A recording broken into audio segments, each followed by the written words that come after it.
मुन्ने प्यारे प्यारे बच्चों सत श्री अकाल। प्यारे बच्चों, कल तुहानू सर ने अखरां दीआं धुनियां अते दो अखरी मुक्ता शब्द पढ़ने सिखाए सन। प्यारे बच्चों, अज असी इन्हां अखरां दीआं धुनियां दी दोहराई करदे हां। बच्चों, ये देखो, ये है अखर ऐड़ा ते इस दी धुनी है अ, भाव इस अखर दी आवाज़ है अ। प्यारे बच्चों, अगला अखर है हाहा। हाहे दी धुनी है ह। तद्दा त, पब्बा प। ते अगली धुनी है च, च ट ड। हाँ जी प्यारे बच्चों, हुण असी इन्हां धुनियां दी मदद नाल दो अखरी मुक्ता शब्द पढ़ांगे। प्यारे बच्चों, तुहानू अखरां दी पहचान तां हो चुकी है ते अखरां दीआं धुनियां बारे भी पता चल गया है। ये देखो, ये की है? हाँ जी, घर। प्यारे बच्चों, ये घर है ते घर कित्थे लिखिया है? कग्गा रारा कर, क र कर। हाँ जी प्यारे बच्चों, कर कर ते ये है पानी। हाँ, इसनू जल भी कहंदे हन। जल जल। ते एक ही है? हाँ जी, फल। मिठे मिठे फल। प्यारे बच्चों, फल शब्द है फल। फल। इत्थे लल्ले दे पैर विच बिंदी लगी है। फल फल। प्यारे बच्चों, तुसी लल्ले पैर बिंदी hl दा उच्चारण ठीक तरीके नाल करना है।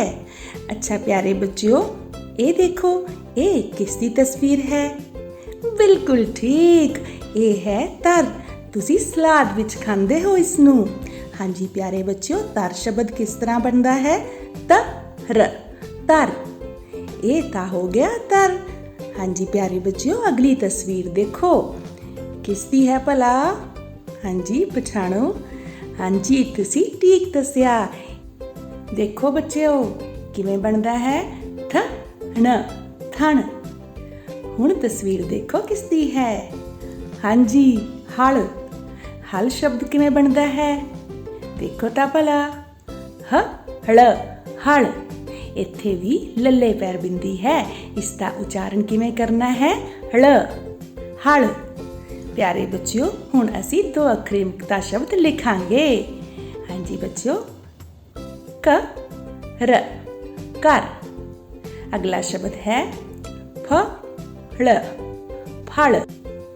अगला शब्द है जल जल। उस तो अगला शब्द है तर तर। आगे है जी थन थन। अगला शब्द है हल हल। हुण तुसी भी इन्हां शब्दां नूं पढ़ो ते लिखो।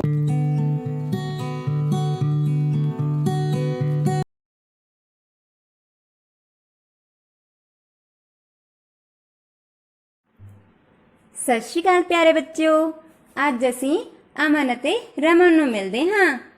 ये है अमन, ये है उसदी भैन रमन अते ये उन्हां दी माता जी दमन हन, जो हर रोज उन्हां दे टिफिन विच खाने तो इलावा कुछ वखरा खाण लई रखदे हन। अज वेखिए दोवां नूं की मिलिया? बिस्किटां दे पैकेट। अमन अते रमन हमेशा बराबर बराबर चीज़ां ही खांदे हन। जिन्ने खावे अमन उन्ने खावे रमन। तां दसो किन्ने लियावे दमन? तां माता जी किन्ने पैकेट बिस्कुटां दे लियाए? एक दो दो पैकेट। दमन लियावे जो भी हिस्से कर दी दो। दोवां नूं मिलन बराबर खुश हो जांदे ओ। एक पैकेट अमन नूं मिलिया, एक पैकेट रमन नूं मिलिया। तां वेखिए अमन अते रमन दोवां दे मिला के किन्ने पैकेट हो गए? एक दो दो पैकेट। आओ बच्चों, बादाम खा लो। ਦਮਨ ਨੇ ਕਿਹਾ। ਅੱਜ ਮਾਤਾ ਜੀ ਨੇ ਦੋਵਾਂ ਨੂੰ ਬਦਾਮ ਦਿੱਤੇ। ਵੇਖੀਏ ਮਾਤਾ ਜੀ ਨੇ ਕਿੰਨੇ ਬਦਾਮ ਦਿੱਤੇ? ਆਓ ਗਿਣੀਏ। 1 2 3 4 4 ਬਦਾਮ। ਦਮਨ ਲਿਆਵੇ ਜੋ ਵੀ ਹਿੱਸੇ ਕਰਦੀ ਦੋ। ਦੋਵਾਂ ਨੂੰ ਮਿਲਣ ਬਰਾਬਰ ਖੁਸ਼ ਹੋ ਜਾਂਦੇ ਹੋ। ਦੋਵਾਂ ਨੂੰ ਮਿਲਣ ਬਰਾਬਰ ਖੁਸ਼ ਹੋ ਜਾਂਦੇ ਹੋ। 2 ਬਦਾਮ ਅਮਨ ਨੂੰ ਮਿਲੇ, 2 ਬਦਾਮ ਰਮਨ ਨੂੰ ਮਿਲੇ। ਤਾਂ ਵੇਖੀਏ ਅਮਨ ਅਤੇ ਰਮਨ ਦੋਵਾਂ ਦੇ ਮਿਲਾ ਕੇ ਸਾਰੇ ਕਿੰਨੇ ਬਦਾਮ ਹੋ ਗਏ? 1 2 3 4 ਬਦਾਮ। ਦੋਵਾਂ ਦੇ ਮਿਲਾ ਕੇ 4 ਬਦਾਮ ਹੋ ਗਏ। ਅੱਜ ਮੈਂ ਕਾਜੂ ਖਾਵਾਂਗੀ, ਰਮਨ ਨੇ ਕਿਹਾ। ਤਾਂ ਮਾਤਾ ਜੀ ਨੇ ਦੋਵਾਂ ਨੂੰ ਕਾਜੂ ਖਾਣ ਲਈ ਦਿੱਤੇ।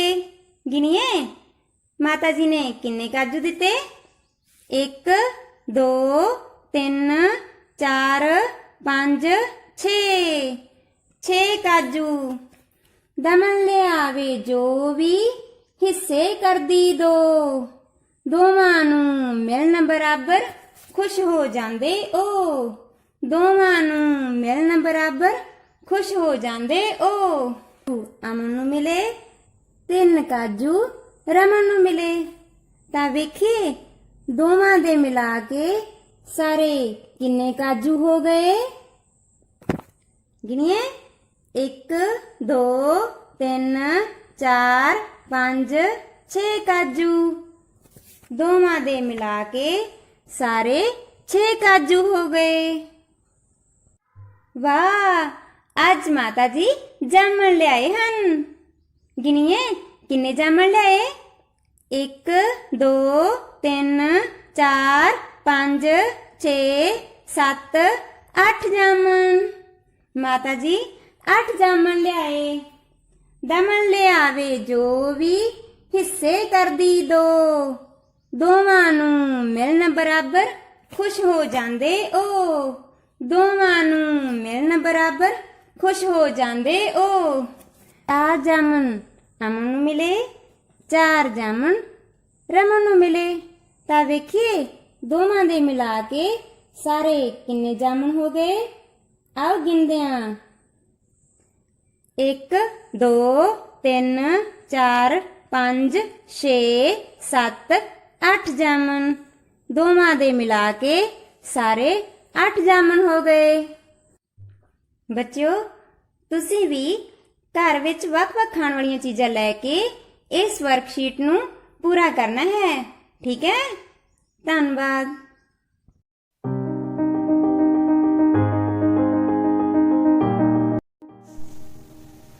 Good morning, students. Look, who's there in our class? Yes, it's a lion. And now you will tell me which letter sounds L. L, lion. Yes, you are right. It's L. L sounds L. L, lion. So now we'll encircle L. So students, now we'll do this magical activity. Come with me. So students, here our first picture is of a boy. B, boy. So let's see which letter sounds b, boy. This is E. E says elephant. It is not B. Yes, it is A. A says apple. It's not B. This is G. G says G. Goat. So the sound is not B. And this letter is B. B says boy. Yes, this is the correct letter. So we'll encircle this letter and we'll revise B, boy. Now students, our next picture is of lion. L, lion. Let's see which letter sounds L. K. kite. It's not lion. G grapes. No, it's not L lion. Yes, this is the correct option. So we'll encircle L lion. And this one was elephant. So correct is L lion. Students, our next picture is of fish. Yes, it is a fish. Now let's see which letter sounds fish. This is E. E says elephant. And this is H. H says hat. So they are not sounding fish. Now it is G. And G says girl. It is not fur. So this is incorrect. Now this is F. And F says fish. So this is the correct option. We'll encircle F. Now student, revise F. F says fish. Now students, next picture is of jacket. Jacket. Now let's see which letter sounds J. Look here. It is K. K says K, not J. Kite. B bat. It is not sounding J. Now see. J says jacket. Yes, it is correct. So we'll encircle J. Jacket. And students, this one H. H says hat. So correct option is J. Jacket. Now students, here it is a dog. Dog. Let's see which letter sounds D. It is H. H says hut. So it is not sounding D. Bat. It is also not sounding dog. It is bat. Kite. No, this is also not sounding dog. Let's see this one. D says dog. Yes, it is the correct option. So we'll encircle it. Now let's revise. Dog. Students, it's time for homework. You will encircle the correct letter for the given picture. Keep learning. Thank you. ਪਿਆਰੇ ਬੱਚਿਓ, ਸਤਿ ਸ਼੍ਰੀ ਅਕਾਲ। ਬੱਚਿਓ, ਅੱਜ ਅਸੀਂ ਸਾਡੀ ਪੰਜਾਬੀ ਦੀ ਪਾਠ ਪੁਸਤਕ ਦੇ ਪੰਨਾ ਨੰਬਰ 27 ਤੋਂ ਬਿੰਦੀ ਲਗਾਖਰ ਨਾਲ ਸੰਬੰਧਿਤ ਸ਼ਬਦਾਂ ਅਤੇ ਵਾਕਾਂ ਨੂੰ ਪੜ੍ਹਨ ਦਾ ਅਭਿਆਸ ਕਰਾਂਗੇ। ਆਓ ਫਿਰ ਸ਼ੁਰੂ ਕਰੀਏ। ਪਹਿਲਾ ਸ਼ਬਦ ਹੈ ਡਾਂਗ।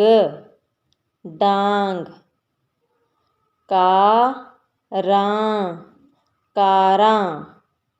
ਅਗਲਾ ਸ਼ਬਦ ਵੇਖੋ, ਪੈਂਤੀ। ਅਗਲਾ ਸ਼ਬਦ ਚੌਂਕ। ਅਗਲਾ ਸ਼ਬਦ ਬਾਂਦਰ।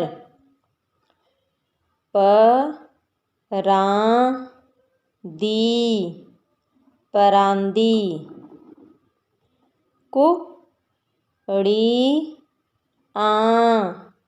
ਕੁੜੀਆਂ। ਚੂੜੀਦਾਰ।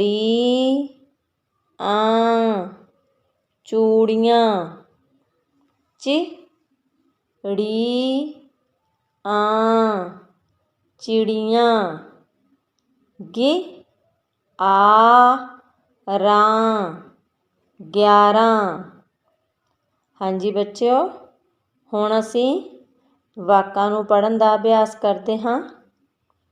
ਪਹਿਲਾ ਵਾਕ ਹੈ ਸਾਉਣ ਮਹੀਨੇ ਜ਼ੋਰਾਂ ਦਾ ਮੀਂਹ ਪੈਂਦਾ ਹੈ। ਅਗਲਾ ਵਾਕ ਇਸ ਮਹੀਨੇ ਤੀਆਂ ਲੱਗਦੀਆਂ ਹਨ। ਅਗਲਾ ਵਾਕ ਵੇਖੋ, ਕੁੜੀਆਂ ਹੱਥਾਂ ਉੱਤੇ ਮਹਿੰਦੀ ਲਾਉਂਦੀਆਂ ਹਨ।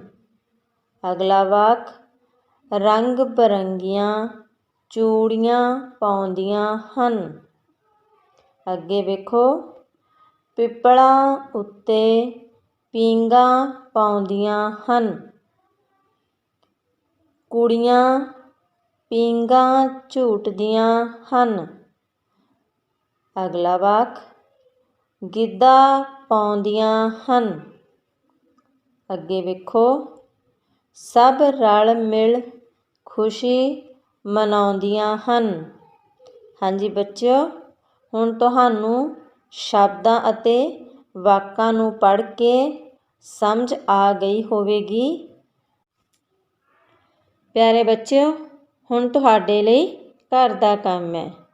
ਬੱਚਿਓ, ਤੁਸੀਂ ਬਿੰਦੀ ਲਗਾਖਰ ਨਾਲ ਸੰਬੰਧਿਤ ਸ਼ਬਦਾਂ ਅਤੇ ਵਾਕਾਂ ਨੂੰ ਪੜ੍ਹਨ ਦਾ ਅਭਿਆਸ ਕਰਨਾ ਹੈ। ਬੱਚਿਓ ਸਤਿ ਸ੍ਰੀ ਅਕਾਲ। ਅਸੀਂ ਕਰਨ ਜਾ ਰਹੇ ਹਾਂ ਜਮਾਤ ਦੂਜੀ ਵਿਸ਼ਾ ਗਣਿਤ ਦੀ ਪੁਸਤਕ ਦਾ ਪੇਜ ਨੰਬਰ 47। ਪੇਜ ਨੰਬਰ 47 ਉੱਪਰ ਇਹ ਸਵਾਲ ਹਨ, ਕੀ ਤੁਹਾਨੂੰ ਯਾਦ ਹੈ? ਸੋ ਬੱਚਿਓ, ਇਸ ਤੇ ਹੇਠਾਂ ਦਿੱਤੇ ਹੋਏ ਸੱਪ ਦੇ ਚਿੱਤਰ ਦੇ ਵਿੱਚ 1 ਤੋਂ 20 ਤੱਕ ਗਿਣਤੀ ਲਿਖੀ ਹੋਈ ਹੈ। ਉਸ ਗਿਣਤੀ ਦੀ ਮਦਦ ਨਾਲ ਅਸੀਂ ਹੇਠਾਂ ਦਿੱਤੇ ਹੋਏ ਸਵਾਲਾਂ ਨੂੰ ਹੱਲ ਕਰਨਾ ਹੈ। ਸੋ ਸੱਪ ਉੱਤੇ ਦਿੱਤੀ ਗਿਣਤੀ ਦੀ ਮਦਦ ਨਾਲ ਜੋੜ ਜਾਂ ਘਟਾਓ ਕਰੋ ਅਤੇ ਜਵਾਬ ਨੂੰ ਡੱਬੇ ਵਿੱਚ ਲਿਖੋ। ਹੇਠਾਂ ਸਭ ਤੋਂ ਪਹਿਲਾਂ ਆਪਾਂ ਜੋੜ ਦੇ ਸਵਾਲ ਨੂੰ ਕਰਨਾ ਸ਼ੁਰੂ ਕਰਦੇ ਹਾਂ। ਪਹਿਲਾ ਸਵਾਲ ਹੈ 4 ਜੋੜ 3। 4 ਦੇ ਵਿੱਚ 3 ਨੂੰ ਜੋੜਨਾ ਹੈ ਅਤੇ ਉੱਤਰ ਨੂੰ ਡੱਬੇ ਦੇ ਵਿੱਚ ਲਿਖਣਾ ਹੈ। 4 ਦੇ ਵਿੱਚ 3 ਜੋੜਨ ਵਾਸਤੇ ਅਸੀਂ 4 ਤੋਂ ਛਾਲ ਲਾਉਣੀ ਸਟਾਰਟ ਕਰਾਂਗੇ। ਸਿੱਧੀ ਛਾਲ ਲਾਉਂਦੇ ਹੋਏ ਅਸੀਂ 3 ਛਾਲਾਂ ਲਗਾਵਾਂਗੇ। 1 2 3 3 ਛਾਲਾਂ ਲਗਾਉਣ ਤੇ ਅਸੀਂ 7 ਤੇ ਪਹੁੰਚ ਜਾਂਦੇ ਹਾਂ। ਸੋ ਭਾਵ ਕਿ 4 ਵਿੱਚ 3 ਜੋੜਨ ਤੇ ਸਾਨੂੰ 7 ਪ੍ਰਾਪਤ ਹੁੰਦਾ ਹੈ। ਸੋ ਇਸੇ ਤਰੀਕੇ ਨਾਲ ਬੱਚਿਓ ਅਗਲਾ ਸਵਾਲ 7 ਜੋੜ 6। ਅਸੀਂ 7 ਤੋਂ ਛਾਲ ਲਾਉਣੀ ਸ਼ੁਰੂ ਕਰਨੀ ਹੈ। 6 ਸੰਖਿਆ ਵਿੱਚ ਜੋੜਨੀ ਹੈ ਤਾਂ ਅਸੀਂ 6 ਛਾਲਾਂ ਲਾਵਾਂਗੇ। 1 2 3 4 5 6। 6 ਛਾਲਾਂ ਲਗਾ ਕੇ ਅਸੀਂ 13 ਤੇ ਪਹੁੰਚ ਜਾਂਦੇ ਹਾਂ। ਭਾਵ ਕਿ 7 ਵਿੱਚ 6 ਜੋੜਨ ਤੇ ਸਾਨੂੰ 13 ਪ੍ਰਾਪਤ ਹੁੰਦਾ ਹੈ। ਅਗਲਾ ਸਵਾਲ ਹੈ ਬੱਚਿਓ 8 ਜੋੜ 4। 8 ਦੇ ਵਿੱਚ ਅਗਰ ਅਸੀਂ 4 ਜੋੜਨਾ ਹੈ ਤਾਂ ਛਾਲ ਅਸੀਂ 8 ਜੋੜ 4 ਲਈ 8 ਤੋਂ ਸ਼ੁਰੂ ਕਰਾਂਗੇ। 4 ਜੋੜਨਾ ਹੈ ਤਾਂ ਅਸੀਂ 4 ਛਾਲਾਂ ਲਾਵਾਂਗੇ। 1 2 3 4 4 ਛਾਲਾਂ ਲਾ ਕੇ ਅਸੀਂ 12 ਤੇ ਪਹੁੰਚ ਜਾਂਦੇ ਹਾਂ। ਭਾਵ ਕਿ 8 ਵਿੱਚ 4 ਜੋੜ ਕੇ ਸਾਨੂੰ 12 ਪ੍ਰਾਪਤ ਹੁੰਦਾ ਹੈ। ਉਸ ਤੋਂ ਅਗਲਾ ਸਵਾਲ ਹੈ ਬੱਚਿਓ ਕਿ 9 ਵਿੱਚ 6 ਜੋੜਨਾ ਹੈ। ਇਸ ਲਈ ਅਸੀਂ 9 ਤੋਂ ਛਾਲ ਲਾਉਣੀ ਸ਼ੁਰੂ ਕਰਨੀ ਹੈ। 6 ਜੋੜਨਾ ਹੈ ਤਾਂ 6 ਛਾਲਾਂ ਲਾਉਂਦੇ ਹੋਏ ਅੱਗੇ ਵੱਲ ਨੂੰ ਵਧਣਾ ਹੈ। 1 2 3 4 5 6 6 ਛਾਲਾਂ ਲਾ ਕੇ ਅਸੀਂ 15 ਤੇ ਪਹੁੰਚ ਜਾਂਦੇ ਹਾਂ। ਭਾਵ ਕਿ 9 ਵਿੱਚ 6 ਜੋੜ ਕੇ ਸਾਨੂੰ 15 ਪ੍ਰਾਪਤ ਹੁੰਦਾ ਹੈ। ਉਸ ਤੋਂ ਅਗਲਾ ਸਵਾਲ ਹੈ ਬੱਚਿਓ 5 ਜੋੜ 4। ਅਸੀਂ 5 ਦੇ ਵਿੱਚ 4 ਨੂੰ ਜੋੜਨਾ ਹੈ। ਸੋ 5 ਤੋਂ ਅਸੀਂ ਛਾਲ ਲਾਉਣੀ ਸ਼ੁਰੂ ਕਰਨੀ ਹੈ। 4 ਜੋੜਨਾ ਹੈ ਤਾਂ ਅਸੀਂ 4 ਛਾਲਾਂ ਲਾਵਾਂਗੇ। 1 2 3 4 4 ਛਾਲਾਂ ਲਾ ਕੇ ਅਸੀਂ 9 ਤੇ ਪਹੁੰਚ ਜਾਂਦੇ ਹਾਂ ਕਿ ਭਾਵ 5 ਵਿੱਚ 4 ਜੋੜ ਕੇ ਸਾਨੂੰ 9 ਉੱਤਰ ਪ੍ਰਾਪਤ ਹੁੰਦਾ ਹੈ। ਇਸੇ ਤਰੀਕੇ ਇਸ ਤੋਂ ਅਗਲਾ ਹੈ 3 ਜੋੜ 6। 3 ਦੇ ਵਿੱਚ 6 ਜੋੜਨਾ ਹੈ ਤਾਂ ਅਸੀਂ ਛਾਲ ਲਾਉਣੀ 3 ਤੋਂ ਸ਼ੁਰੂ ਕਰਾਂਗੇ। 6 ਜੋੜਨਾ ਹੈ ਤਾਂ ਅਸੀਂ ਸਿੱਧੀ ਗਿਣਤੀ ਦੀਆਂ 6 ਛਾਲਾਂ ਲਾਵਾਂਗੇ। 1 2 3 4 5 6 6 ਛਾਲਾਂ ਲਾ ਕੇ ਅਸੀਂ 9 ਤੇ ਪਹੁੰਚ ਜਾਂਦੇ ਹਾਂ। ਤਾਂ ਭਾਵ ਕਿ 3 ਵਿੱਚ 6 ਜੋੜ ਕੇ 9 ਸੰਖਿਆ ਪ੍ਰਾਪਤ ਹੁੰਦੀ ਹੈ। ਉਸ ਤੋਂ ਅਗਲਾ ਸਵਾਲ ਹੈ ਬੱਚਿਓ 7 ਜੋੜ 9। 7 ਦੇ ਵਿੱਚ 9 ਜੋੜਨਾ ਹੈ 7 ਤੋਂ ਅਸੀਂ ਛਾਲ ਲਾਉਣੀ ਸ਼ੁਰੂ ਕਰਨੀ ਹੈ। 9 ਸੰਖਿਆ ਜੋੜਨੀ ਹੈ ਤਾਂ ਅਸੀਂ 9 ਛਾਲਾਂ ਲਾਵਾਂਗੇ। 1 2 3 4 5 6 7 8 9 9 ਛਾਲਾਂ ਲਾ ਕੇ ਅਸੀਂ 16 ਤੇ ਪਹੁੰਚ ਜਾਂਦੇ ਹਾਂ। ਸੋ ਭਾਵ ਕਿ 7 ਵਿੱਚ 9 ਜੋੜ ਕੇ ਸਾਨੂੰ 16 ਪ੍ਰਾਪਤ ਹੁੰਦਾ ਹੈ। ਉਸ ਤੋਂ ਅਗਲਾ ਸਵਾਲ ਹੈ ਬੱਚਿਓ 6 ਜੋੜ 6। 6 ਦੇ ਵਿੱਚ 6 ਹੀ ਜੋੜਨਾ ਹੈ। 6 ਤੋਂ ਅਸੀਂ ਛਾਲ ਲਾਉਣੀ ਸ਼ੁਰੂ ਕਰਨੀ ਹੈ ਅਤੇ 6 ਜੋੜਨਾ ਹੈ ਤਾਂ 6 ਛਾਲਾਂ ਲਾਉਂਦੇ ਹੋਏ ਅੱਗੇ ਵੱਲ ਵਧਣਾ ਹੈ। 1 2 3 4 5 6 ਅਸੀਂ 12 ਪ੍ਰਾਪਤ ਕਰਦੇ ਹਾਂ। ਸੋ 6 ਜੋੜ 6 12 ਉੱਤਰ ਪ੍ਰਾਪਤ ਹੁੰਦਾ ਹੈ। ਉਸ ਤੋਂ ਅੱਗੇ ਹੈ ਬੱਚਿਓ ਘਟਾਓ। ਘਟਾਓ ਵਾਸਤੇ ਆਪਾਂ ਇੱਥੇ ਉੱਪਰਲੀ ਸਾਈਡ ਸਿੱਧੀ ਗਿਣਤੀ ਵੱਲ ਨੂੰ ਛਾਲਾਂ ਲਾਉਂਦੇ ਸੀ। ਘਟਾਓ ਵਾਸਤੇ ਆਪਾਂ ਹੇਠਲੀ ਸਾਈਡ ਸੱਪ ਦੇ ਪੁੱਠੀ ਗਿਣਤੀ ਵੱਲ ਨੂੰ ਛਾਲਾਂ ਲਾਉਣੀਆਂ ਹਨ। ਸੋ ਸ਼ੁਰੂ ਕਰਦੇ ਹਾਂ। ਪਹਿਲਾ ਸਵਾਲ ਦੇਖੋ 9 ਘਟਾਓ 5। 9 ਵਿੱਚੋਂ 5 ਘਟਾਉਣਾ ਹੈ ਤਾਂ ਪਹਿਲਾ 9 ਅੰਕ ਹੈ ਤਾਂ 9 ਤੋਂ ਛਾਲ ਸ਼ੁਰੂ ਕਰਨੀ ਹੈ। ਦੂਜਾ 5 ਘਟਾਉਣਾ ਹੈ ਤਾਂ 5 ਛਾਲਾਂ ਪੁੱਠੀ ਗਿਣਤੀ ਦੀਆਂ ਪੁੱਠੇ ਪਾਸੇ ਨੂੰ ਲਾਉਣੀਆਂ ਹਨ। 1 2 3 4 5 ਪੁੱਠੀਆਂ 5 ਛਾਲਾਂ ਲਾ ਕੇ ਅਸੀਂ 4 ਤੇ ਪਹੁੰਚ ਜਾਂਦੇ ਹਾਂ। ਭਾਵ 9 ਵਿੱਚੋਂ 5 ਘਟਾ ਕੇ ਸਾਨੂੰ 4 ਪ੍ਰਾਪਤ ਹੁੰਦਾ ਹੈ। ਇਸੇ ਤਰੀਕੇ ਇਸ ਤੋਂ ਅਗਲਾ ਸਵਾਲ 7 ਘਟਾਓ 4। 7 ਤੋਂ ਅਸੀਂ ਛਾਲ ਲਾਉਣੀ ਸ਼ੁਰੂ ਕਰਨੀ ਹੈ। 4 ਘਟਾਉਣਾ ਹੈ ਤਾਂ 4 ਪੁੱਠੀਆਂ ਛਾਲਾਂ ਲਾਵਾਂਗੇ। 1 2 3 4 ਅਸੀਂ 3 ਤੇ ਪਹੁੰਚ ਜਾਂਦੇ ਹਾਂ। ਭਾਵ 7 ਵਿੱਚੋਂ 4 ਘਟਾ ਕੇ 3 ਪ੍ਰਾਪਤ ਹੁੰਦਾ ਹੈ। ਉਸ ਤੋਂ ਅਗਲਾ ਸਵਾਲ ਹੈ ਬੱਚਿਓ 8 ਘਟਾਓ 6। 8 ਤੋਂ ਅਸੀਂ ਛਾਲ ਲਾਉਣੀ ਸ਼ੁਰੂ ਕਰਨੀ ਹੈ। ਘਟਾਉਣਾ ਹੈ 6 ਸੋ ਅਸੀਂ 6 ਛਾਲਾਂ ਪੁੱਠੀਆਂ ਲਾਵਾਂਗੇ। 1 2 3 4 5 6 ਅਸੀਂ 2 ਤੇ ਪਹੁੰਚ ਜਾਂਦੇ ਹਾਂ। ਭਾਵ ਕਿ 8 ਵਿੱਚੋਂ 6 ਘਟਾ ਕੇ 2 ਪ੍ਰਾਪਤ ਹੁੰਦਾ ਹੈ। ਉਸ ਤੋਂ ਅਗਲਾ ਸਵਾਲ ਹੈ ਬੱਚਿਓ 6 ਘਟਾਓ 3। ਅਸੀਂ 6 ਤੋਂ ਛਾਲ ਲਾਉਣੀ ਸ਼ੁਰੂ ਕਰਨੀ ਹੈ। 3 ਘਟਾਉਣਾ ਹੈ ਤਾਂ 3 ਪੁੱਠੀਆਂ ਛਾਲਾਂ ਲਾਵਾਂਗੇ। 1 2 3 ਅਸੀਂ 3 ਤੇ ਪਹੁੰਚ ਜਾਂਦੇ ਹਾਂ। ਭਾਵ ਕਿ 6 ਵਿੱਚੋਂ 3 ਘਟਾ ਕੇ 3 ਪ੍ਰਾਪਤ ਹੁੰਦਾ ਹੈ। ਇਸੇ ਤਰੀਕੇ 9 ਚੋਂ 3 ਘਟਾਉਣਾ ਹੈ ਜੋ ਅਗਲਾ ਸਵਾਲ ਹੈ ਬੱਚਿਓ। 9 ਚੋਂ 3 ਘਟਾ ਕੇ ਆਪਾਂ 9 ਤੋਂ ਛਾਲ ਲਾਉਣੀ ਸ਼ੁਰੂ ਕਰਨੀ ਹੈ। 3 ਘਟਾਉਣਾ ਹੈ ਤਾਂ 3 ਪੁੱਠੀਆਂ ਛਾਲਾਂ ਲਾਵਾਂਗੇ। 1 2 3 ਅਸੀਂ 6 ਤੇ ਪਹੁੰਚ ਜਾਂਦੇ ਹਾਂ। ਭਾਵ ਕਿ ਸਾਨੂੰ 6 ਪ੍ਰਾਪਤ ਹੁੰਦਾ ਹੈ। ਉਸ ਤੋਂ ਅਗਲਾ ਸਵਾਲ ਹੈ 8 ਘਟਾਓ 4।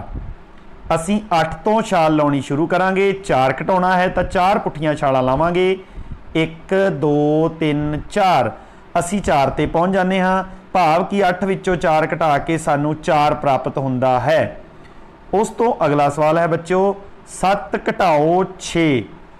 ਅਸੀਂ 7 ਤੋਂ ਛਾਲ ਲਾਉਣੀ ਸ਼ੁਰੂ ਕਰਨੀ ਹੈ। 6 ਘਟਾਉਣਾ ਹੈ ਤਾਂ ਅਸੀਂ 6 ਪੁੱਠੀਆਂ ਛਾਲਾਂ ਲਾਵਾਂਗੇ। 1 2 3 4 5 6 ਅਸੀਂ 1 ਤੇ ਪਹੁੰਚ ਜਾਂਦੇ ਹਾਂ। ਸੋ ਭਾਵ ਕਿ 7 ਵਿੱਚੋਂ 6 ਘਟਾ ਕੇ ਸਾਨੂੰ 1 ਉੱਤਰ ਪ੍ਰਾਪਤ ਹੁੰਦਾ ਹੈ। ਉਸ ਤੋਂ ਅਗਲਾ ਹੈ ਬੱਚਿਓ ਅੰਤਮ ਸਵਾਲ 5 ਘਟਾਓ 3।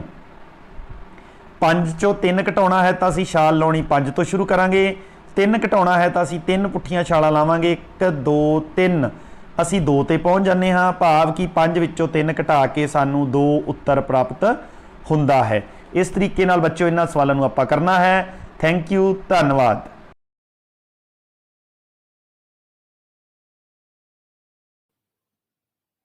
Hello children, we have learned to read and write words with vowel sound E. Today we will do dictation with these words. Children, we will do this dictation in the form of an activity. Do you remember? We have done this activity while doing vowel sound A.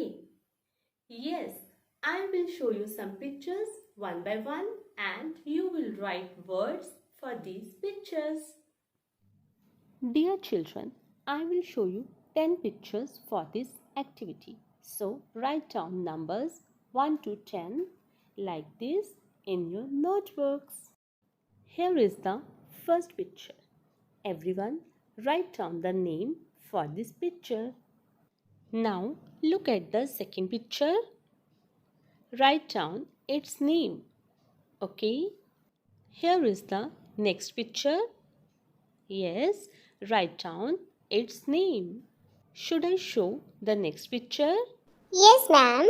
Okay, the next picture is here. Now, let's move to the next picture. Children, write down its name.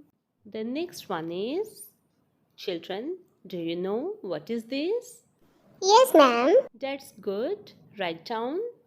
The next one is, have you written? So look at the next picture. Well, we have written 8 words. The 9th picture is here. And this is the last one. Now let's check your words. I will show you the words one by one and you will check them. Put a tick for the right one and a cross for the wrong one. The first word was pen. P-N, pen, or P-E-N, pen. The next was bed. B-E-D, bed. The next word was leg. L-E-G, leg. The fourth word was jet. J-Et, jet. The next word was dew. D-E-W, dew. Now check the next one. Web. W-E-B, web. Yes, the next word was tree. T-R-E-E, tree. The next was jeep. J-E-E-P, jeep. Check the next one. Well. W-E-L-L, well. And the last was feet. F-E-E-T, feet. Now count your score and practice to write the words that are wrong.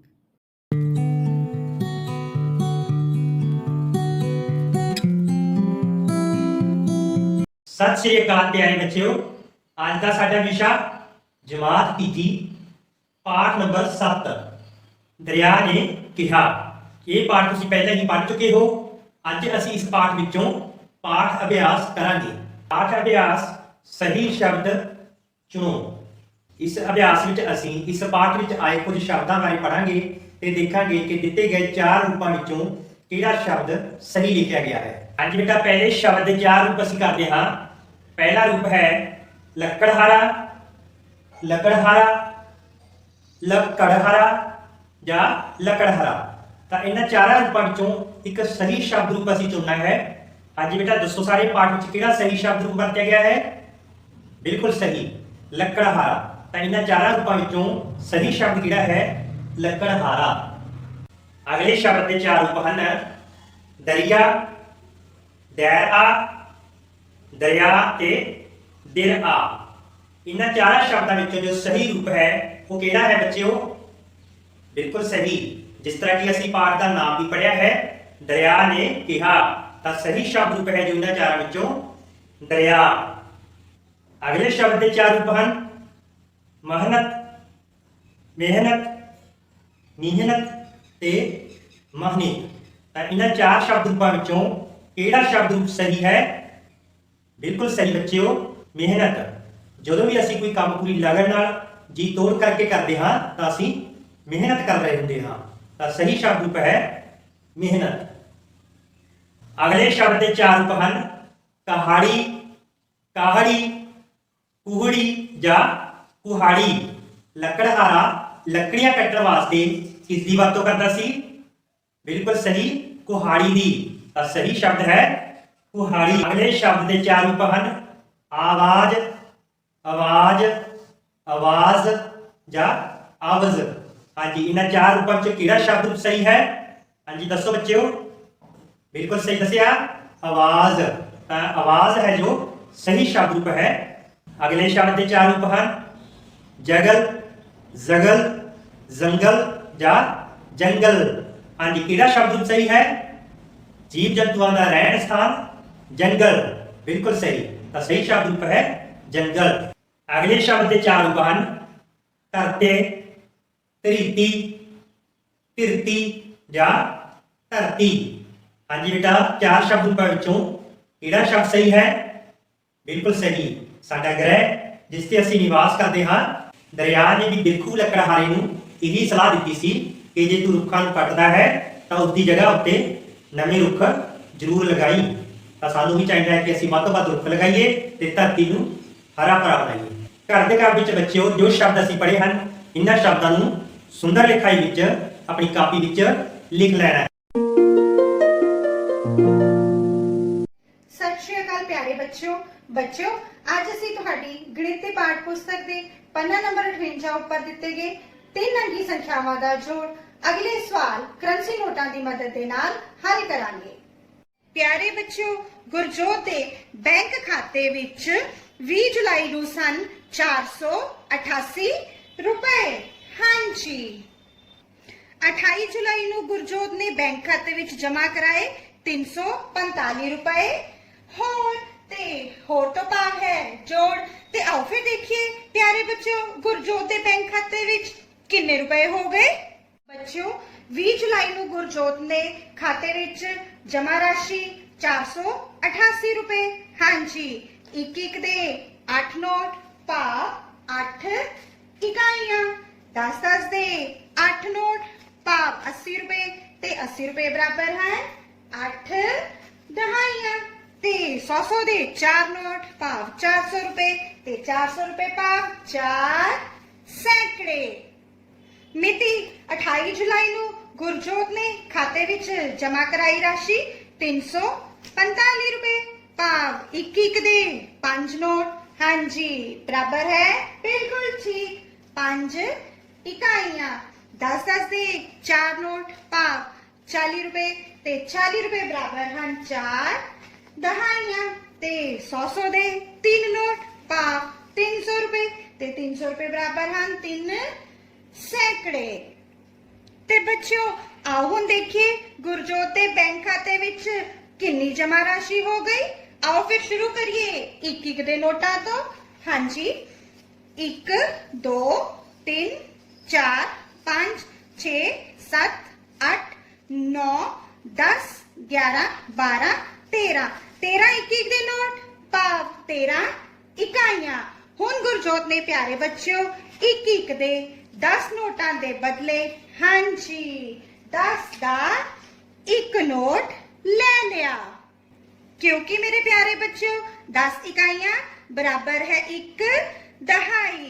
सो 1 दहाई वाले स्थान ते हुण गुरजोत कोल हन हांजी देखो 3 इकाइयां। सो इकाई वाले स्थान ते 3 ते आओ हुण 10 दे नोटां दी गिनती करिए। 10 20 30 40 50 60 70 80 90 100 110 120 130 ਤੇ ਮੇਰੇ ਪਿਆਰੇ ਬੱਚਿਓ 130 ਤੋਂ ਪਾਰ ਹੈ 13 ਦਹਾਈਆਂ। ਤੇ ਹੁਣ ਗੁਰਜੋਤ ਨੇ 10 ਦੇ 10 ਨੋਟਾਂ ਦੇ ਬਦਲੇ ਹਾਂਜੀ 100 ਦਾ ਇੱਕ ਨੋਟ ਲੈ ਲਿਆ ਕਿਉਂਕਿ 10 ਦਹਾਈਆਂ ਬਰਾਬਰ ਹੈ 1 ਸੈਂਕੜਾ। ਸੋ ਬੱਚਿਓ 1 ਸੈਂਕੜੇ ਵਾਲੇ ਸਥਾਨ ਤੇ ਆਓ ਹੁਣ ਦੇਖੀਏ 10 ਦੇ ਨੋਟ ਹਨ ਸਾਡੇ ਕੋਲ 3 ਭਾਵ 30 ਰੁਪਏ ਤੇ 30 ਰੁਪਏ ਭਾਵ 3 ਦਹਾਈਆਂ। ਹੁਣ ਵਾਰੀ ਹੈ 100 ਦੇ ਨੋਟਾਂ ਨੂੰ ਗਿਣਨ ਦੀ ਤੇ ਆਓ ਫੇਰ ਗਿਣਤੀ ਕਰ ਲੈਂਦੇ ਹਾਂ 100 200 300 400 500 600 700 800 ਤੇ 800 ਰੁਪਏ ਭਾਵ ਬਿਲਕੁਲ ਠੀਕ 8 ਸੈਂਕੜੇ। ਸੋ ਮੇਰੇ ਪਿਆਰੇ ਬੱਚਿਓ ਗੁਰਜੋਤ ਕੋਲ ਬੈਂਕ ਖਾਤੇ ਵਿੱਚ ਜਮ੍ਹਾਂ ਰਾਸ਼ੀ ਹੈ 833 ਰੁਪਏ। ਹੁਣ ਵਾਰੀ ਹੈ ਘਰ ਦੇ ਕੰਮ ਦੀ। ਘਰ ਦੇ ਕੰਮ ਵਿੱਚ ਪਿਆਰੇ ਬੱਚਿਓ ਤੁਸੀਂ ਆਪਣੇ ਗਣਿਤੀ ਪਾਠ ਪੁਸਤਕ ਦੇ ਪੰਨਾ ਨੰਬਰ 59 ਉੱਪਰ ਦਿੱਤੇ ਜੋੜਫਲ ਪਤਾ ਕਰੋ ਦੇ ਪਹਿਲੀ ਲਾਈਨ ਦੇ ਅਖੀਰਲੇ 2 ਸਵਾਲ ਅਤੇ ਦੂਸਰੀ ਲਾਈਨ ਦੇ ਵੀ ਅਖੀਰਲੇ 2 ਸਵਾਲ ਇਹ ਆਪਣੀ ਕਾਪੀਆਂ ਦੇ ਵਿੱਚ ਹੱਲ ਕਰਨੇ ਹਨ। ਧੰਨਵਾਦ।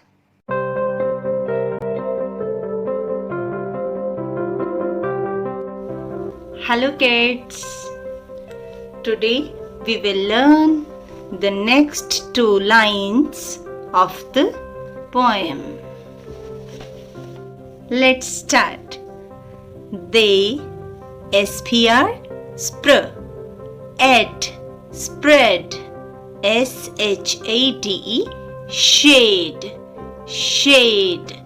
They spread shade. Here they is used for trees. They spread shade. or we can say trees spread shade. Trees, noun, they, pronoun. So, the coolness of trees make the cow feel sleepy. The cows who are tired and ready to go to sleep. They spread shade for sleepy, sleepy, sleepy cows. Okay, they spread shade for sleepy cows. Next line, they, G-A-G-A, T-H-E-R, gather birds, B-I-R-D-S, birds, A-M-O-N-G, among their boughs, G-H-R, silent here, B-O-U, boughs. So, trees give shelter to the birds. Where among their boughs.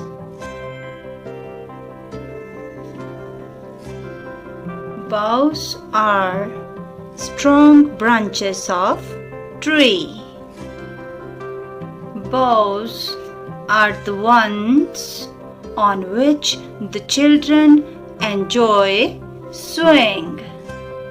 So, Harry Ben is saying they gather birds among their boughs.